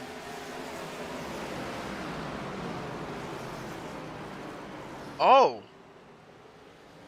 So Koulibaly actually started spinning. We're gonna have to wind this one up again. So Koulibaly actually started spinning. Looked like got a little bit too much on the brakes. A little bit too hard. Tried to turn in while braking. But it snapped loose on him. Oh, it's almost like I think netcode played a big role in that one. As I think it may have registered him getting into Sewell when it wasn't quite there yet. Wow, okay, I almost don't have enough time to cover it all, as I believe we're getting close to going back to green.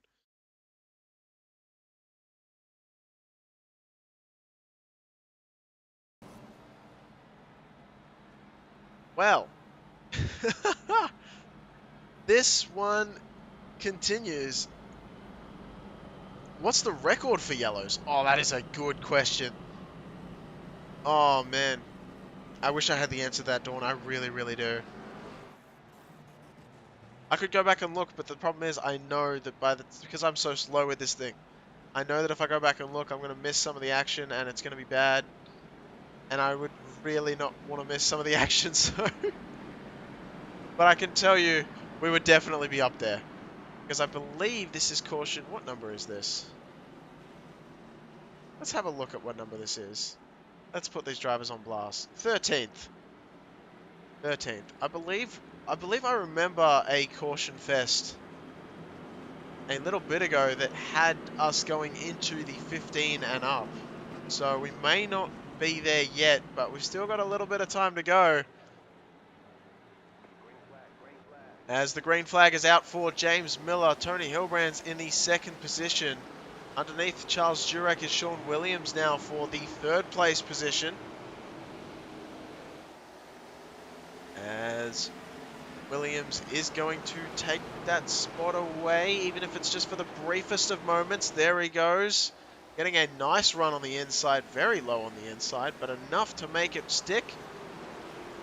And Jurek is going to be left high and dry as Howie Briss is going to try and make it around. And we've got a Thomas Sewell registered as an accident.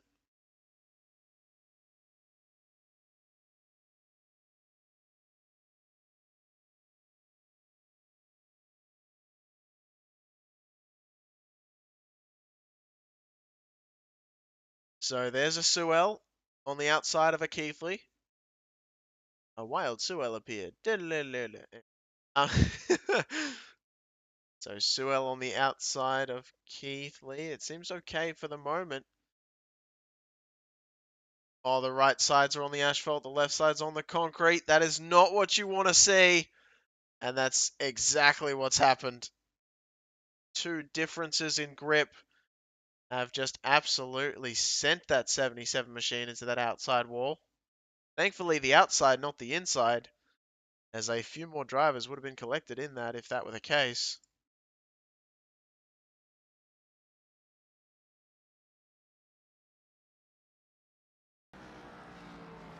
Alrighty.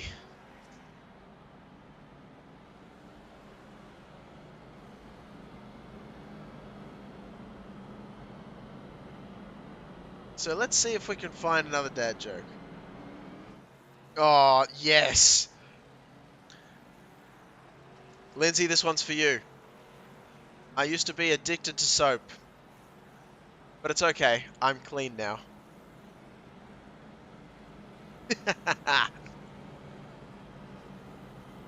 I feel like my delivery was lost on that one a little bit, but I was going for it.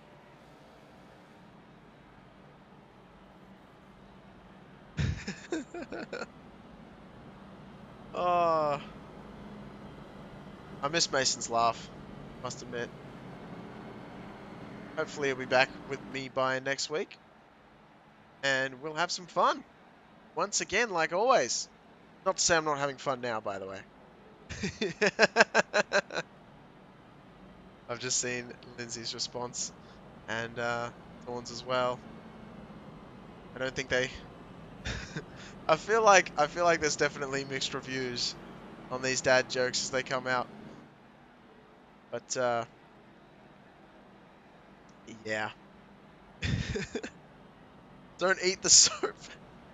Lindsay, who eats soap? Like, really, come on.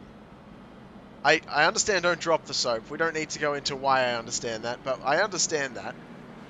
I actually drop the soap all the time. I must admit, I'm like super clumsy. I will just be, I'll just be in the shower just normal, and then all of a sudden, I swear that thing just slips out of your hands. Like, there's nothing you can do about it. And surely I'm not the only one. But anyway. But yeah, I don't know who eats soap. That's a bit weird. I guess, would it be toxic? I don't know. Huh. I'm just going to leave my brain to ponder that one for a little bit as James Miller and Tony Hilbrand's taking up the front grid positions.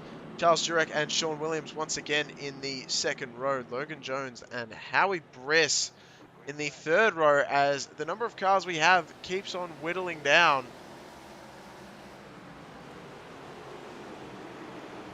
We've got a few who have retired and are out so far as we get a nice run from Miller and Hilbrands up the front. Sean Williams looks to take that spot away from Jurek and does so. Howie Briss underneath Logan Jones. Able to... Oh no, the Shire! Scott Shire absolutely turning around Logan Jones. Somehow we don't have a caution. I'm not sure how. But we stay green. We're going to roll it back anyway, just quickly. Come on, work with me. There we go.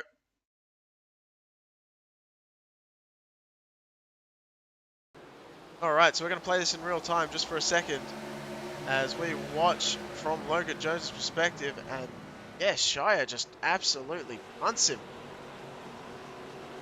A very interesting development here at the Velocity Racing League. What is going on? We go back to live. Somehow there is no green. And I'm glad I can mute that thing for you because it's still very, very loud in my ears, which is why I may go quiet for a second there as we transition back, and I apologize for that. But we stay green amazingly, as it looks like this battle here between Jurek Fitz and Keithley are the closest battles on track. That's for the 5th position. All three of these drivers battling it out for that spot. And as I say that, Howie Briss decides that he wants to be the center of attention as he goes and dives it underneath. Sean Williams takes that 3rd spot away.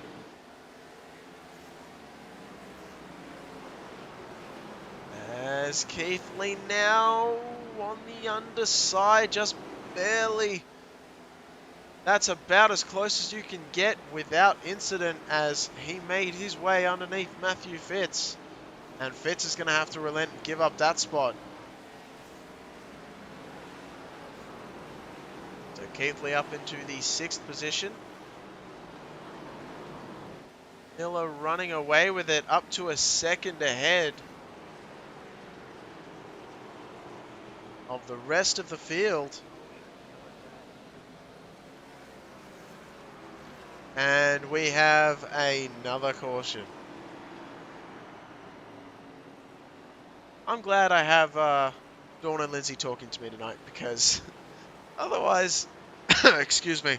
Oh, sorry, I should have muted my mic before I did that. Yeah, so I'm glad you guys are here because I would be very sad otherwise.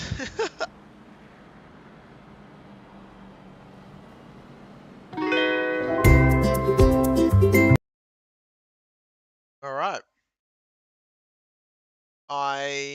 Okay. So it said Sewell crashed. That looked more like a Shire crash to me. Absolutely.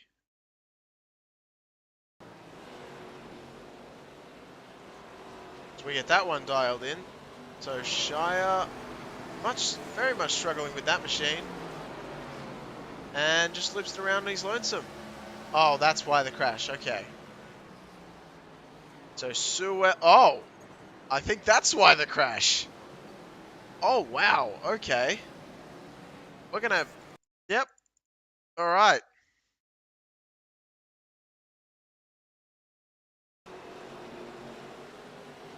So we're gonna look at this from Sewell. I know Koulibaly was involved. Koulibaly didn't check up as much as Sewell did. And, oh. Okay, well, we're not going to get an opinion on that, because yep. We're going to go back to live.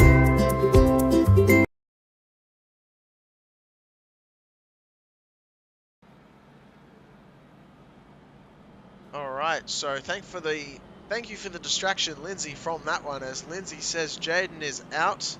Best of luck to everyone. His VR gave way. So very unfortunate. I am very sad to see and hear that for Jaden Hopp.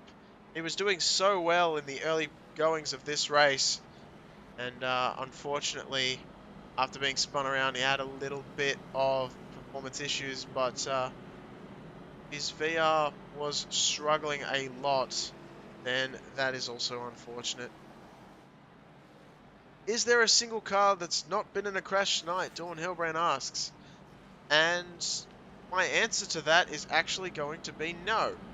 Because from what I have seen, every single car has been in a crash tonight, except for Aaron Smith, who is out of the race entirely. But I didn't see him get involved in an incident. He retired due to some or other incident, as well as Howie D-Tray, who retired at the very start of the race. So those two, I did not see them get involved in incidents. Not sure they count, because they both retired within the first, I want to say, 30 laps. But, yeah, Aaron Smith, lap 36 with a retire. So, yeah, not sure that counts so much. But other than those two, everyone else definitely involved in an incident, as Tony Hilbrand and Howie Briss get ready to take us to green one more time. Hopefully the only other time we are going back to green, as Sean Williams gets a little bit of a bobble. There's a little bit of a struggle putting the power down in the third position, but somehow able to maintain it even though Charles Jurek is on the high side. Just around, trying to pinch him down to the bottom side of the corner. Michael Keithley gets a little bit of that curbing. I've been very worried about seeing if some cars are going to turn in too hard and definitely catch that curbing, because that can send a car into the outside lane and cause a whole bunch of drama. Thankfully, that hasn't happened as of yet. Oh, except for that issue between Briss and Hilbrand. And speaking of Briss and Hilbrand having that issue earlier on, they find themselves nose to tail with a little bit of a gap in between. So we will keep an eye on the timing sheet there to see if they get a little bit closer together. But for now, Michael Keithley is where we're focused on, as Logan Jones goes out very, very wide and loses a lot of positions. Now he's going to lose about 3 spots to Keithley, Miller and Fitz. And Keithley will find himself in the 5th place, but Miller is going to say, hey, you hit the outside wall, guess what I'm going to do? Around she goes, Michael Keithley. Matthew Fitz absolutely turning Keithley around, and somehow we stay green again. Unbelievable what is happening here tonight. And we will cue that one up for you. Oh, it doesn't show it, but we're going to try and find it anyway.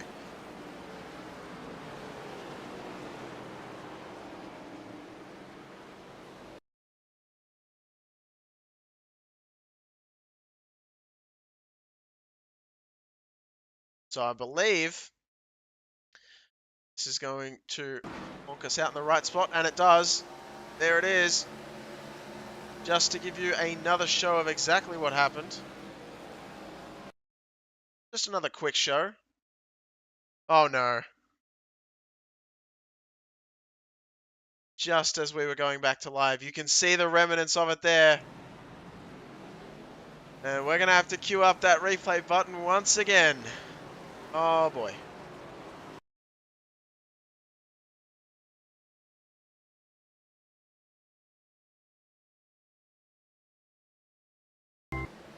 I'm sure there's 100% being some words exchanged in the TeamSpeak channel as Jurek just absolutely runs into the back of Miller.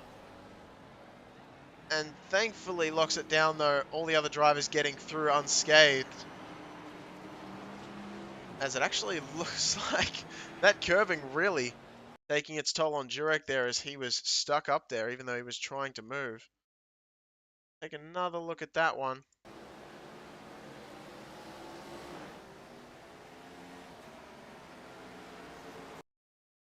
Yeah, so Miller breaks for the corner and Jurek just doesn't break. Or not initially anyway, or as early as Miller did. And just sends Miller around.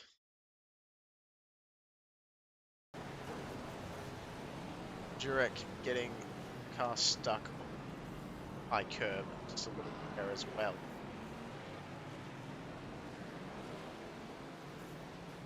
Both of those drivers get back up and into the race.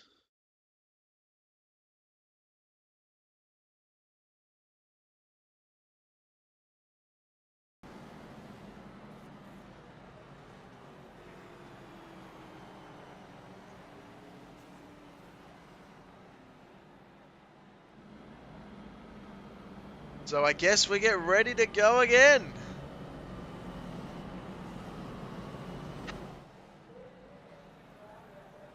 Dawn Hillbrands. Oh, Dawn. It's always an absolute pleasure having you join us in the spectator area.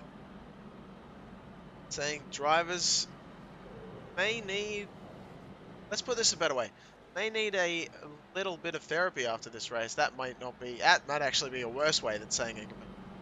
But either way, either how, that, I'm not sure about that one. I do know that this is Martinsville. We've come in from a 2-week break. We're at Martinsville, probably the smallest, tightest track on the schedule. These cars are, as always, very difficult to handle. I can make all the excuses for these drivers I want, probably, and it still doesn't change the fact that people are wondering what is going on. But that's okay, as Scott Shire is going to actually take over as our #1 spot so far. So fantastic job from him. These drivers should be able to go the rest of the race, I believe, pitting. Yes, with the amount of cautions, I believe Scott Shire and Matthew Fitz both have enough to make it to the end as they start on your front row. James Miller and Thomas Sewell also having enough, as well as Tony Hillbrands and Logan Jones are going to be rounding out your front 3 grids as we get ready to rock and roll once again. Just going to get the better jump. It's a 100% Scott Shire as Fitz tried very hard to choose when to go. And Fitz almost getting into the rear bumper of Scott Shire. Thankfully doesn't, turns out of it, but that means that he's going to open the door for a James Miller to sneak his way in there. And Matthew Fitz still fighting pretty hard on the outside, and we've got another caution that is certainly going to come out. There it is. And we saw Thomas Sewell getting spun. Looks like Keithley Ashmore is there, but I'm not sure Ashmore was actually involved. Might have just come to a stop as we've seen Ashmore time and time again. So I guess the button is being used again.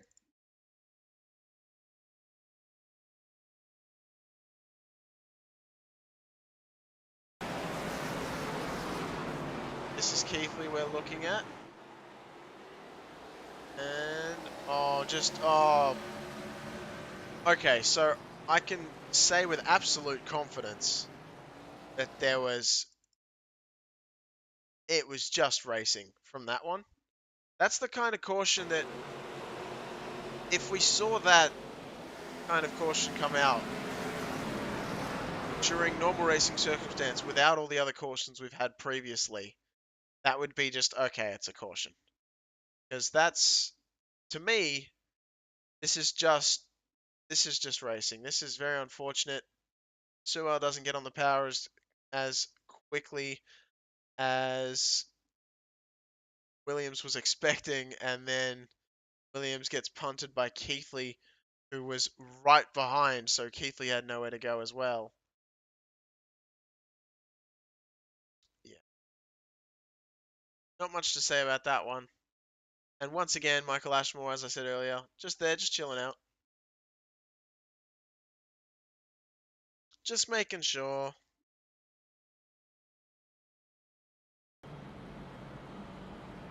So we've got Hillbrands counting down the cautions with me.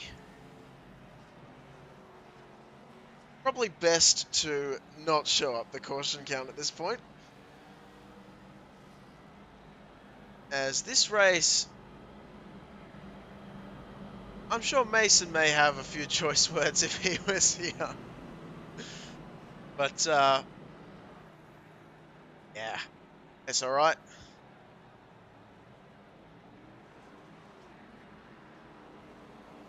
You know what? I think all of these drivers, including myself, if I might add, and I'm sure Dawn as well as Lindsay if she's still watching, I reckon we're all going to have some drinks after this one. Something tells me that some drinks are definitely going to be coming out, and I'm going to get hammered after this race. It's not to advertise drinking at all. Shouldn't be doing that, but yep.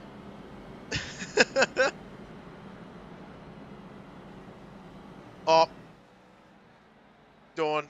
I know it's more Lindsay's cup of tea with the dad jokes, but let me do one more. Just one more before the end of the race, because I just found this absolute ripper. Right? So you think that swimming with sharks is expensive?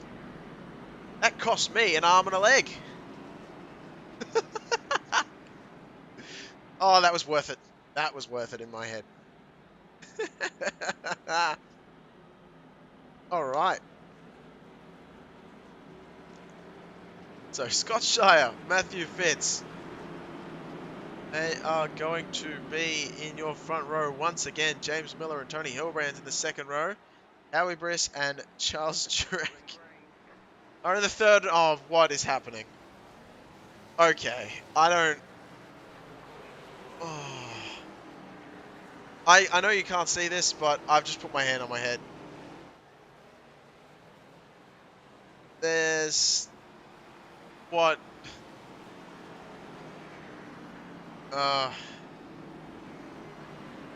That's, do I even want to press the button? Yeah, I'll press the button. Alright, let's press the button.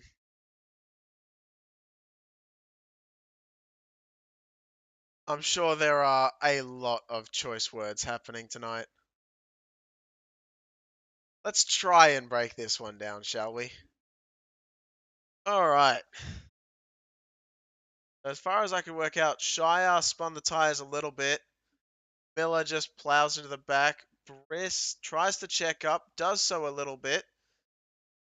Sewell doesn't. Oh, excuse me, Williams doesn't. I keep on getting those names mixed up. 75 doesn't with Logan Jones. Fitz got involved with Shire a little bit there as well. Okay, we're gonna... Yep. Holy yogurt. That's what Hilbrand's just said. It's chocolate yogurt sign, and we all know it. Alright. Now we're looking at Logan Jones. You can see that inside lane checks up. Stay a little bit. There's the checkup from Chris. Williams just gets straight into the back. Logan or Koulibaly caused an issue early back there as well, because he saw it happening and he was slowing down. Jurek gets run into by Keithley, and Jurek ends up running into Briss. And I mean, What more can we say?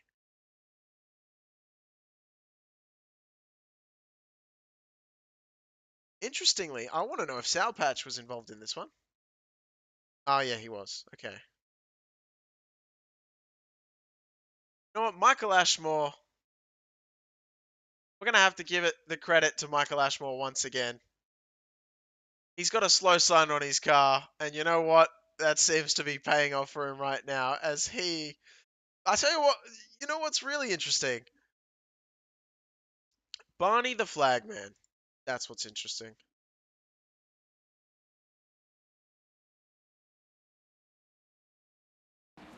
Because Barney the Flagman is probably going to be able to lift... I want to say he's going to be able to lift like 200 pounds with just his right arm at this point. The amount of flags that he has thrown.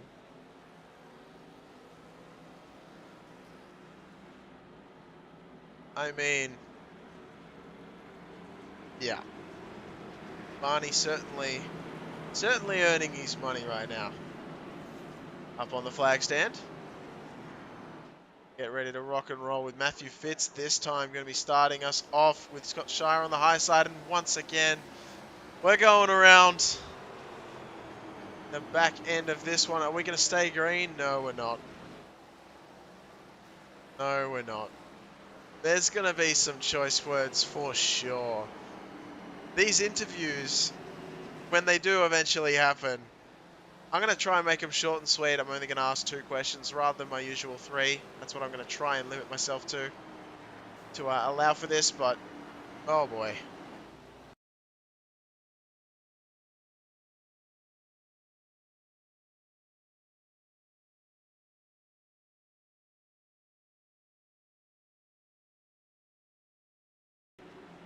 So we've got Keithley locked onto. Okay. Let's back that one up a little bit more, because it looked like Logan Jones got into the back of Miller. So we're going to go and watch Miller. Oh, Miller just doesn't really get going. I think Miller... Okay, so here we go.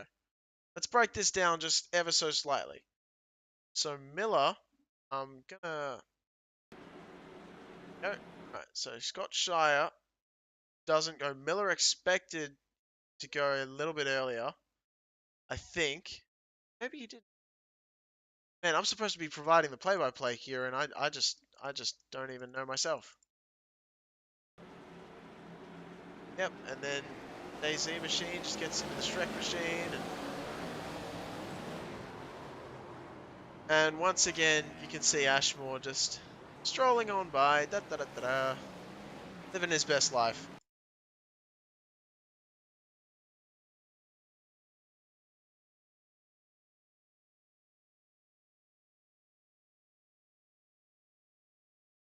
Oh boy. All right. Okay.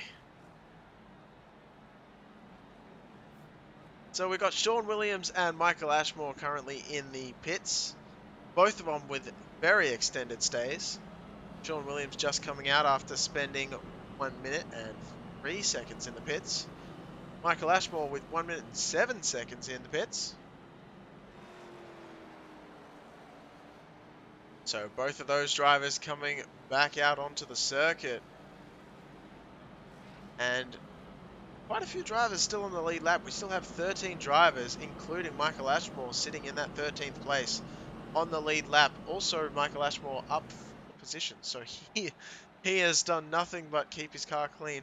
You know what? Actually, when you were talking about has there not been a car involved in an incident, Dawn, now I'm thinking it might be Ashmore.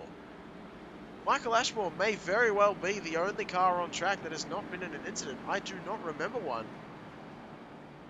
So that's absolutely incredible. Should that be the case, you can see the pink car with the slow sign on it at the back on the inside line. So that is an incredible feat if that's the case, and I believe it may well be Matthew Fitz and Tony Hilbrand's going to bring us to green once again. Scott Shire and James Miller just behind them, with Howie Briss and Thomas Sewell rounding out our top 3 grids. Top 3 rows, I should say. As we finally get a green flag heading out of turn 2. We stay green. Oh, only for a brief moment. Sewell gets turned around, and that's definitely going to be a yellow. Michael Ashmore once again strolling on by. You know, shout out to Michael Ashmore. I cannot give this man more credit than I've done the entire season, because this man has somehow beaten the odds here tonight, because the odds are you're going to crash.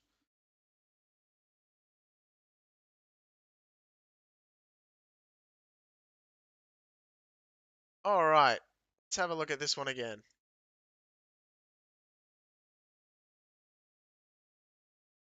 Okay, we're going to have to choose a different camera angle on that, because that did not show the actual contact very well. All right, so Logan Jones and Corcel are behind. And it looks like Logan Jones just gets into the back of Sewell just a little bit, but enough to make Sewell dance that rear end. Corcel trying to get away from him, unable to do so. And just goes for a little bit of a spin. Did Corcel manage to lock that down? That's incredible driving from Corcel. There's no way. Oh, that's absolutely astounding. Great job from Corcel. Amazing driving. And from everyone else as well, because that was a pretty tight pack when that all unfolded. And no one else really getting involved too much in that.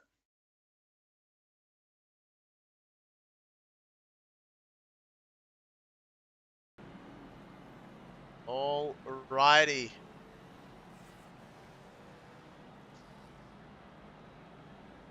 So, Michael Ashmore, unfortunately down pit road once again. He has been in for extended stays though, so it does make me wonder if he does have some damage on that machine. Residual damage from a very early incident that we may have missed up here in the booth. Something of that nature. But fantastic to see that car still in relatively good nick, as opposed to every other machine out in the field at the moment, looking like they've got quite a bit of damage. His is looking pretty damn solid.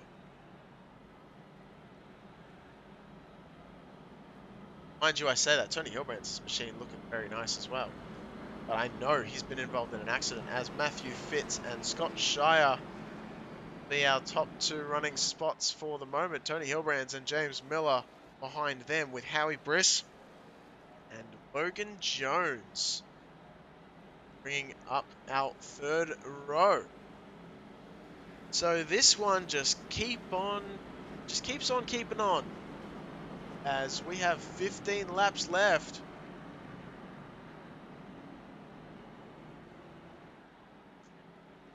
Lindsay saying overtime is in our future. Please, Lindsay, don't say that. Don't say that to me. As I'm not certain, but I believe I'm pretty well. You know what? I'm 97% sure. That's a weird number, but I'm 97% sure we have unlimited GWCs, so this could definitely be interesting. As Matthew Fitz gets a nice jump, Scott Shire once again struggling on the restarts. Doesn't seem like he's got them figured out all that well so far. But Tony Hilbrand's going to take that 2nd position away at the moment, and Briss has just disappeared. Briss has been sent to the Shadow Realm. Where has Howie Briss gone? He is back all of a sudden, appearing out of nowhere. What has happened? As he's all of a sudden in the 3rd position. Little bit of blinking issues going on now. Hopefully that doesn't make it any worse, as Howie Briss continues to blink all over the place. And there's an issue. There's multiple issues. There's another big issue. Ashmore just getting, you know, just doing his thing. Alright. Let's do it again. Let's do it again.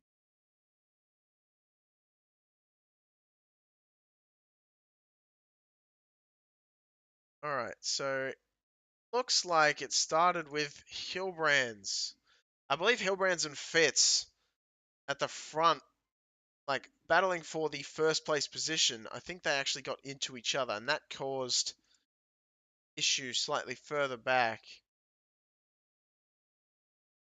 As Hilbrand's just a little bit too much.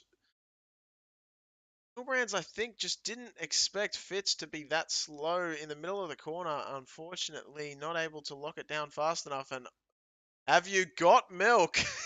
As Logan Jones right on the camera. Oh, and Hilbrands gets sent around because of an unfortunate contact with Keithley and Fitz right at the edge there as well.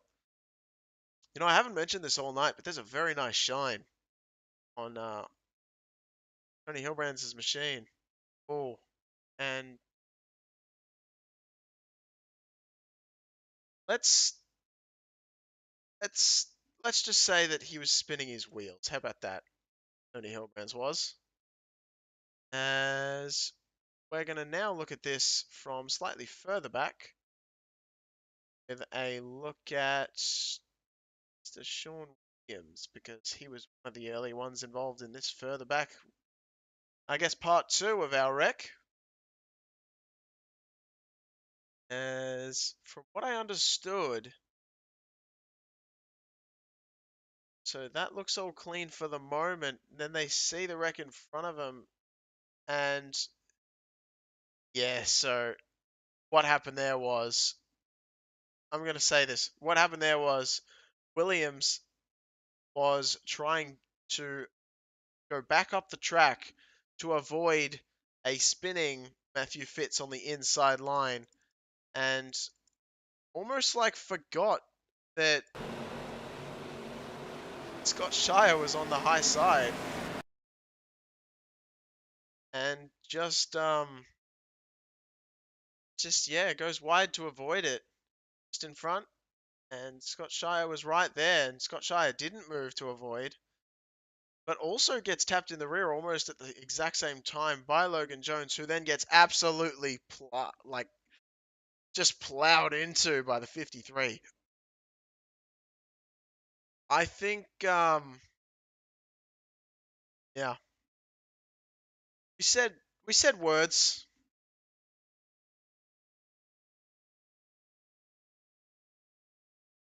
No, Brands, I didn't make a comment at all. I don't know what you're talking about.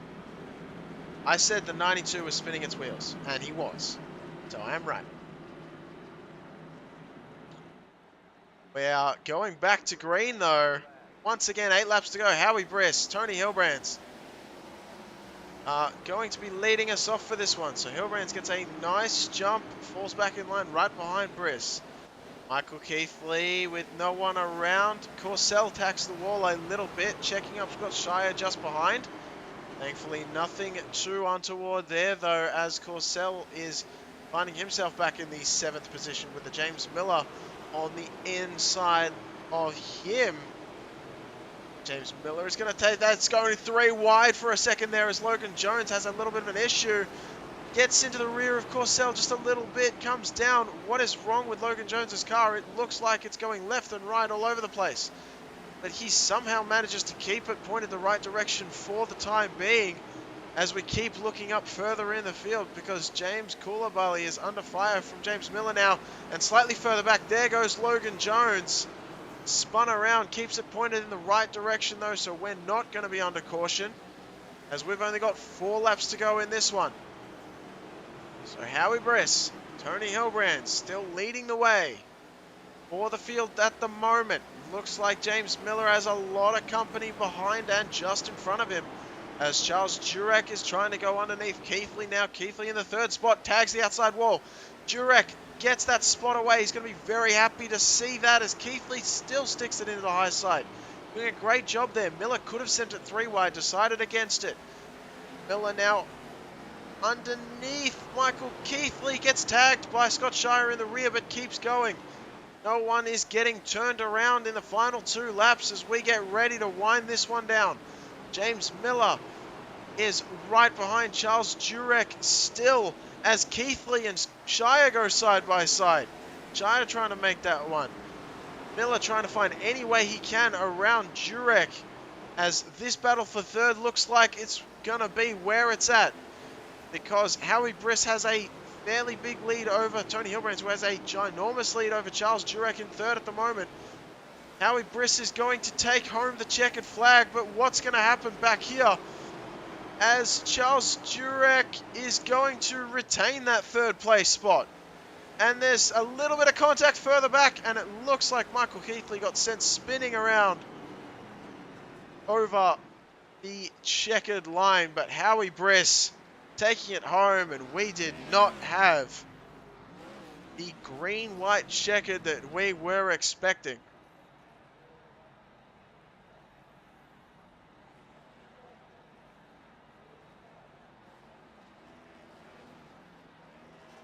What a race this was.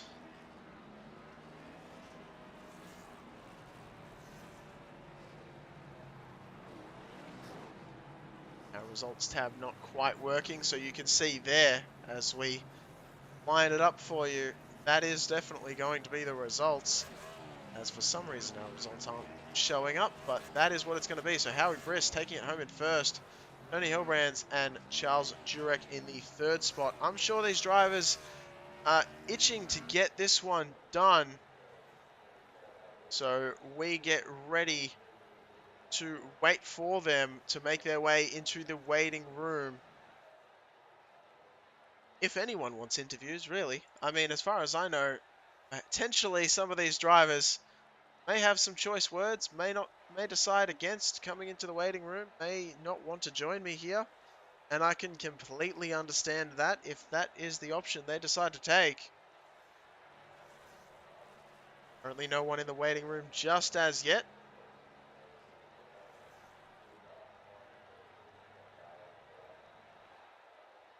She coming in saying, what a finish, and she's absolutely right. It really was an exciting race. You are right on Hilbrands. So that finale was actually a really great, really tight battle at the end there between all drivers. Some very clean racing at the end. Well, I might add. Even if it had to take the end to be able to get there.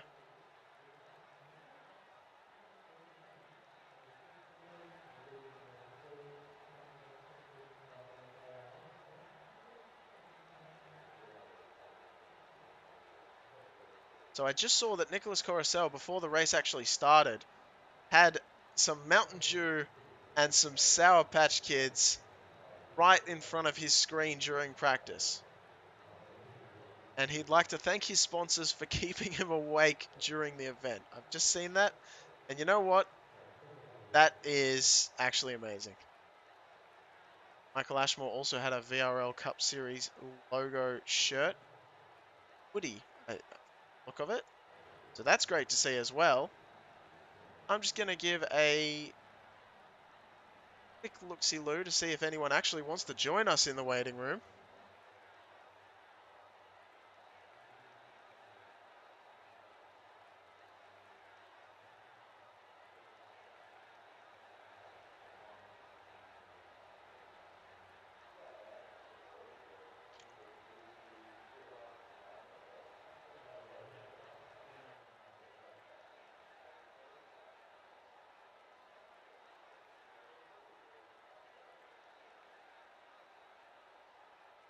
I believe there may be some words he said about that one.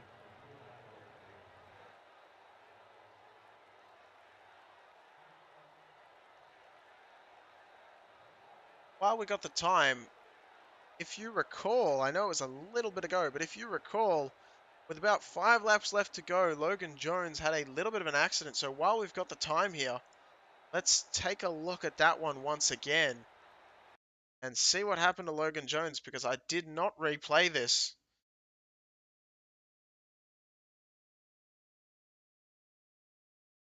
So we get ready to play this one just briefly.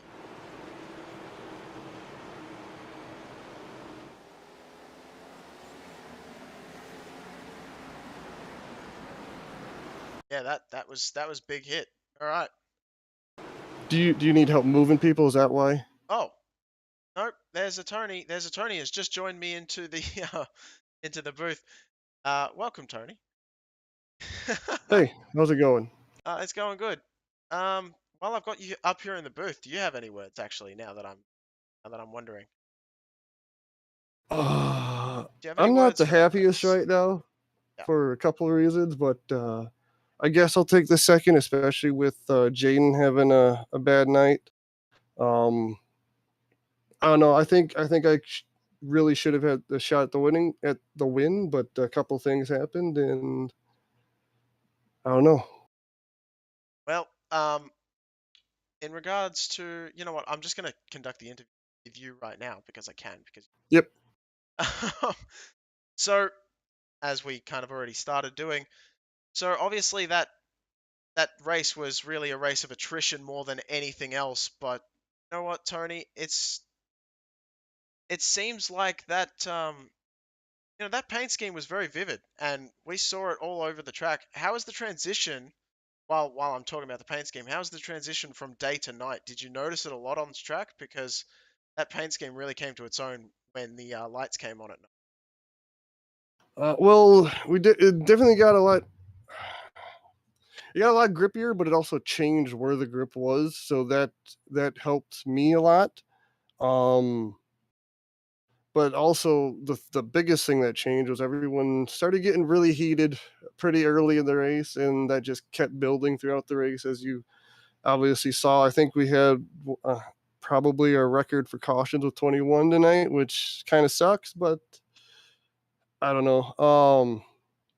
Yeah, I definitely didn't have short run speed. I had like medium to long run speed. It's just we had to get to those points, and when we did get to those points, I did move forward. It just, me and Howie got into it a couple times for a few reasons, and then I didn't even feel the touch with the Matt there on that last caution. And when I tried to give him space, I got ran over, and that took me out of the lead. So I didn't really have a shot on that last restart. So yeah, I don't know. Still tried to calm down from the whole thing. Fair enough. Look, Tony, it was definitely a battle of attrition, and I think a well-deserved break. I'm gonna let you go, but just before you go, would you like to give a shout out to? Because even though it was only a second, and obviously you wanted to win, this is probably one of your better finishes throughout the entire season so far. Yeah, this is actually my best finish because I guess it's the first race outside of a road course I didn't get wrecked out of like completely. Because yeah, go figure. I got a sixth at Sebring and a fifth at Road Atlanta last time, and other than that, I've been getting wrecked a lot. So I got wrecked tonight a lot and still finished second. So I guess I'll take that. We got a lot of short tracks coming up, so hopefully I can keep up the good runs here and stay out of trouble going into Richmond next week. I'd like I'm thankful for everyone who shows up and sticks it out, especially tonight because it was a rough one. Everyone who watches you for doing it, especially since you had to do double duty tonight because Mason. Uh, he said he's not feeling good. Is that what you said? Yeah, he's Yeah, a and bit then sick. So yeah, no, that's yeah, and then yeah, just that's yeah, everybody, yeah. just glad for everyone who shows up. Well, cheers, Tony. Great to hear from you. Great to see you again, and I'm sure we'll catch up with you soon. Yeah, 10-4. That was Tony Hilbrands in second. We're doing the interviews a little bit backwards here, but we'll grab Charles Jurek as well from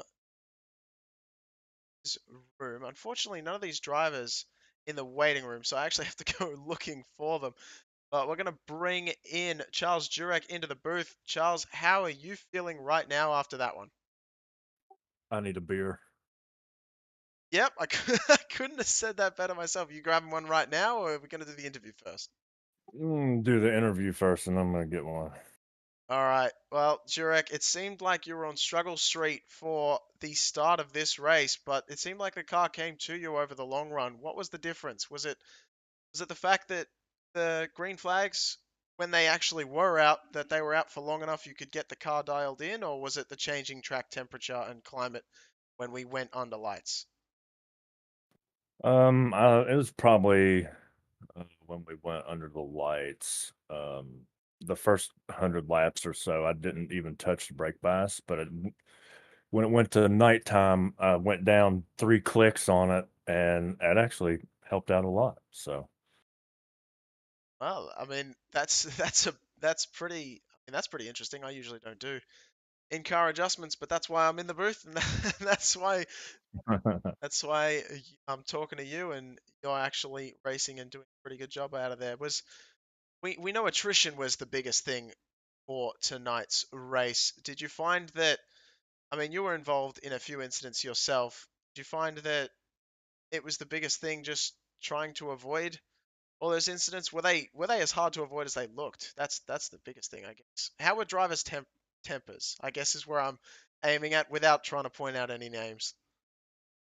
um, they were some of them were hard to avoid because it'd be a stack up, and then you wouldn't realize that it was a stack up. You just run right in the back of somebody. But um, they're towards like 20 to go or something. It was a mess. There was some tempers. There was some people aggravated, but we uh, we settled down a little bit and got it finished. So Right. Well, that we did. It was good to see. We didn't have any GWCs come out, so that was great as well. It's been good to talk to you, Charles, and I'm sure we will see you up here in the booth another time soon. Who would you like to give a shout out to? Sponsors, friends, family, for third place here tonight? um, yeah, well, I'll just give a shout out to my girlfriend because we went to Martinsville yesterday, drove all the way back home today. I'm wore out, but I really just want a beer. All right, sounds good. Well, you and that lovely beer have a good time, and I will join you in drinking one in not too long a time as well, as we catch you later at some other time, of course. So we'll see you then, Charles, and have a good one. All right, you too. Right, that was Charles Jurek joining me in the booth for the final person joining me in the booth. We're gonna have to bring Howie Briss down here. And he is Howie Briss. Welcome to the booth. Your, I want to say, it is your first win this year. It is. It is. Well, you couldn't. I mean, you could ask for, I guess, a better race to win, but at the same time, you couldn't. I mean, I went to Narnia and back, so, but in my book, a win's a win. That's all I'm going to say. A win's a win. Well, tell tell us about that, because honestly, I mean, you disappeared. I swear you disappeared for more than a lap, and then all of a sudden you came back. What? How did that work out? I don't know what's going on with my internet. Either Aaron gave me something, but I don't know. But for any of the folks that do iRacing, up in like, what is it, the top right, there's a little Q bar if you have that lane C bar down. And all of a sudden, both bars went to red. I disappeared. They wreck in front of me. Everyone's gone. I don't even know where anyone is. And all of a sudden, I'm on the front stretch, passing the start and finish line. And caution comes out, and everyone reappears, but all behind me. I'm like, okay. So I went to Narnia and somehow got the royal crown, and I won. So Well, I mean, you couldn't. I mean, that's about what, the luckiest drive ever, probably at that point. I mean, someone yeah. has given me a golden horseshoe, and I'm holding on to it tight. Well, Howie, I mean, that was an incredible run. How do you feel about finally breaking the drought this season after winning the championship last season? Does it feel a bit more special now that you've finally broken that little barrier, or are you just, I don't know, just getting, I don't know where I'm going with this right now. I'm all over the shop. As That's fine. Um, for a little bit, I kind of felt like I was starting to suck because everyone knows I lost my grandmother during the off season, and oh, that kind of took a toll with me, kind of mentally. And then going back, I kind of just fought for it because I know if she was gone, she would still want me to race.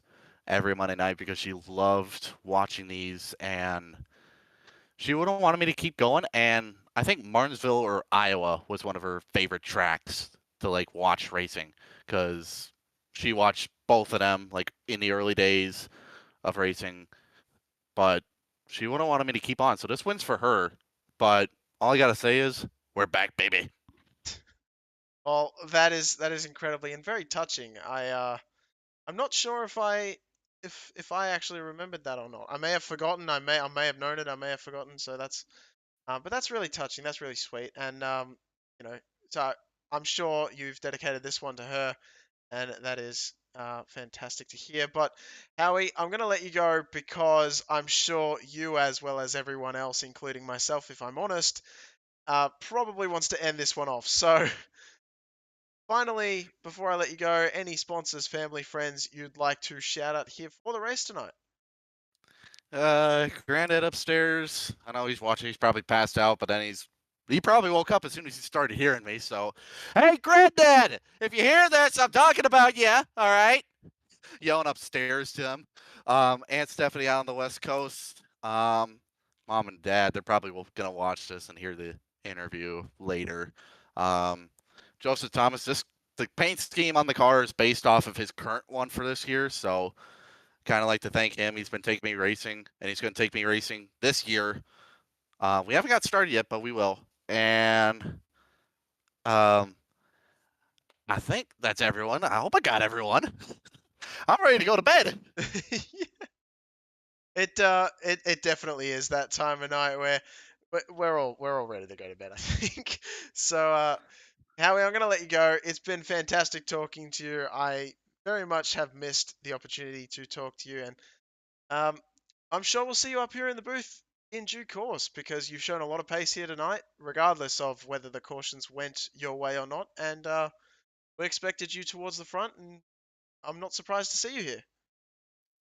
Yeah, I know. I didn't think I was going to get a podium or an interview this early in the season. I thought later in the season, but hey, I mean, if I wasn't working the next morning, I would slam an Angry Orchard right now. If I didn't have to work the next morning, I would slam an Angry Orchard. And that's a beer in the States for the folks across seas. I was gonna say I don't know what that is, but I'm sure you were gonna tell me if I Yeah. All right, that's all right. I tried a Budweiser once, it was terrible. Anyway, All right. that's just my taste. But yeah, so I will catch you later, Howie. Have a good night, and we will see you in 1 week's time. Hopefully, Mason will be back, and maybe another interview with one of us again. Mason is gonna blow his mind when he hears this. I'm just gonna say that right now. He's gonna lose it. All right, catch you, Howie. All right. Good night, folks. All right, that was Howie Briss with full of energy, and I'm not surprised after taking home the win. So it was a fantastic day of racing, as chaotic as it was as well. My name has been Gareth McAllister, bringing you the action with Team Goon Squad on behalf of the VRL Cup series in the Velocity Racing League, I should say, rather than just VRL Cup Series. I'm mixing my words together as it has been a long night, as I'm sure you all know. Have a good night, and I will see you next week. Hopefully, Mason will be back to join me, and we will be back up to the standard you have expected of us. So I will catch you later. Have a good night.